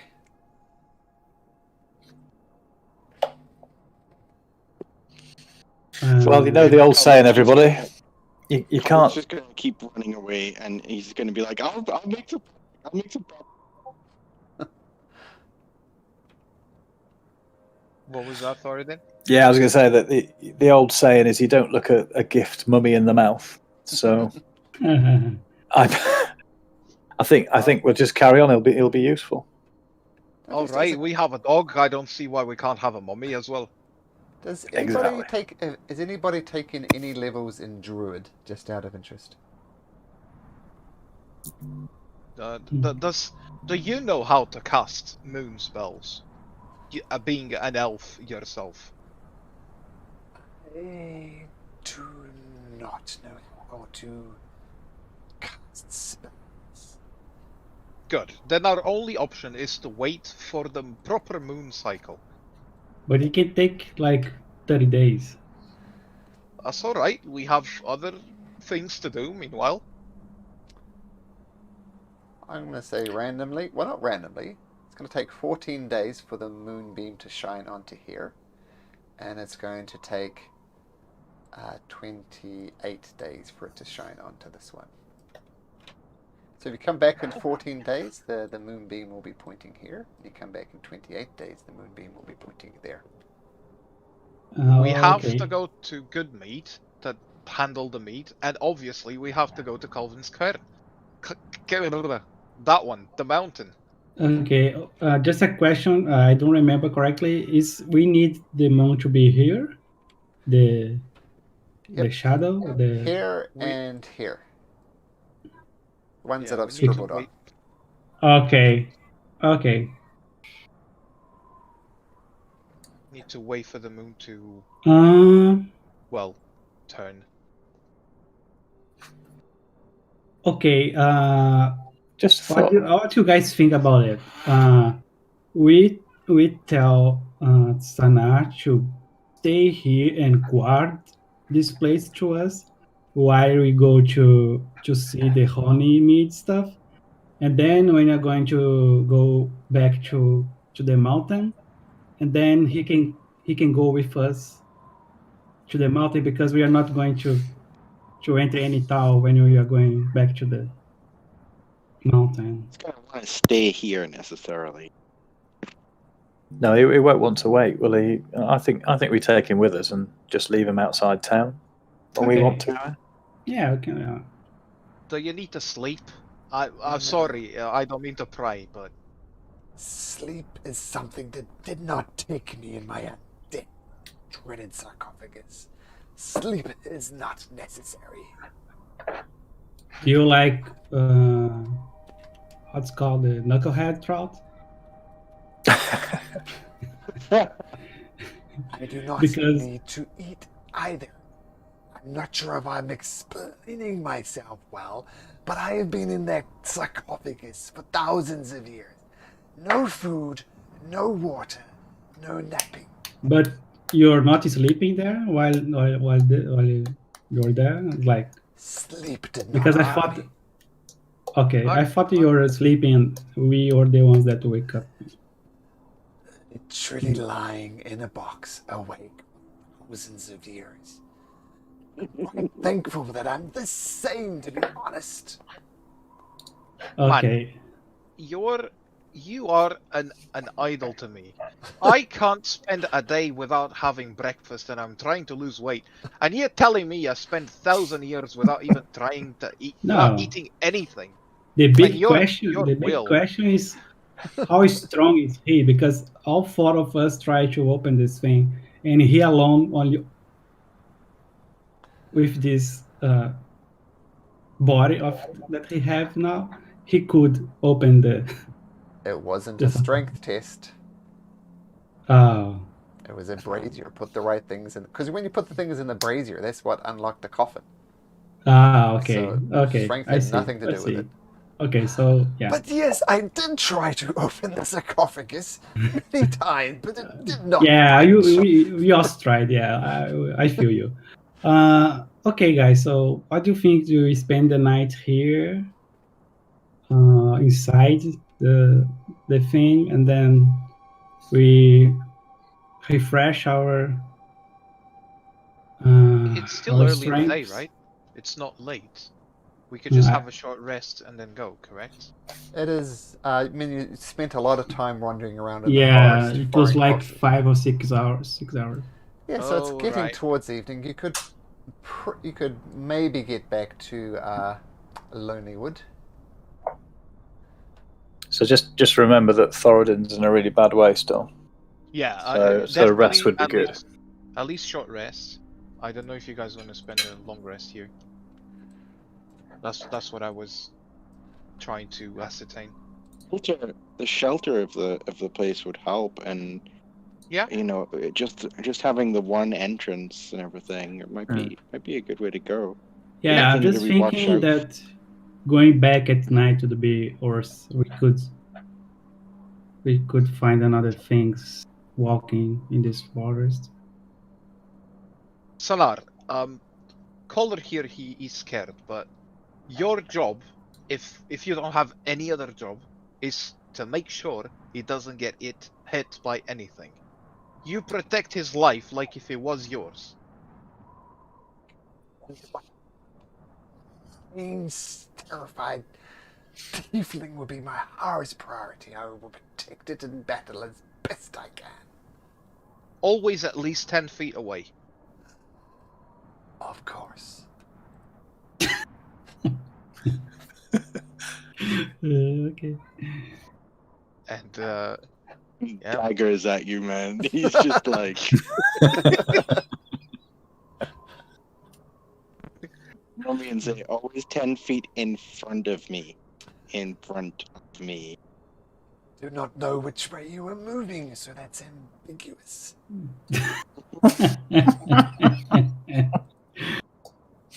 He got you there. Right, I guess we're spending the night in this cozy cavern.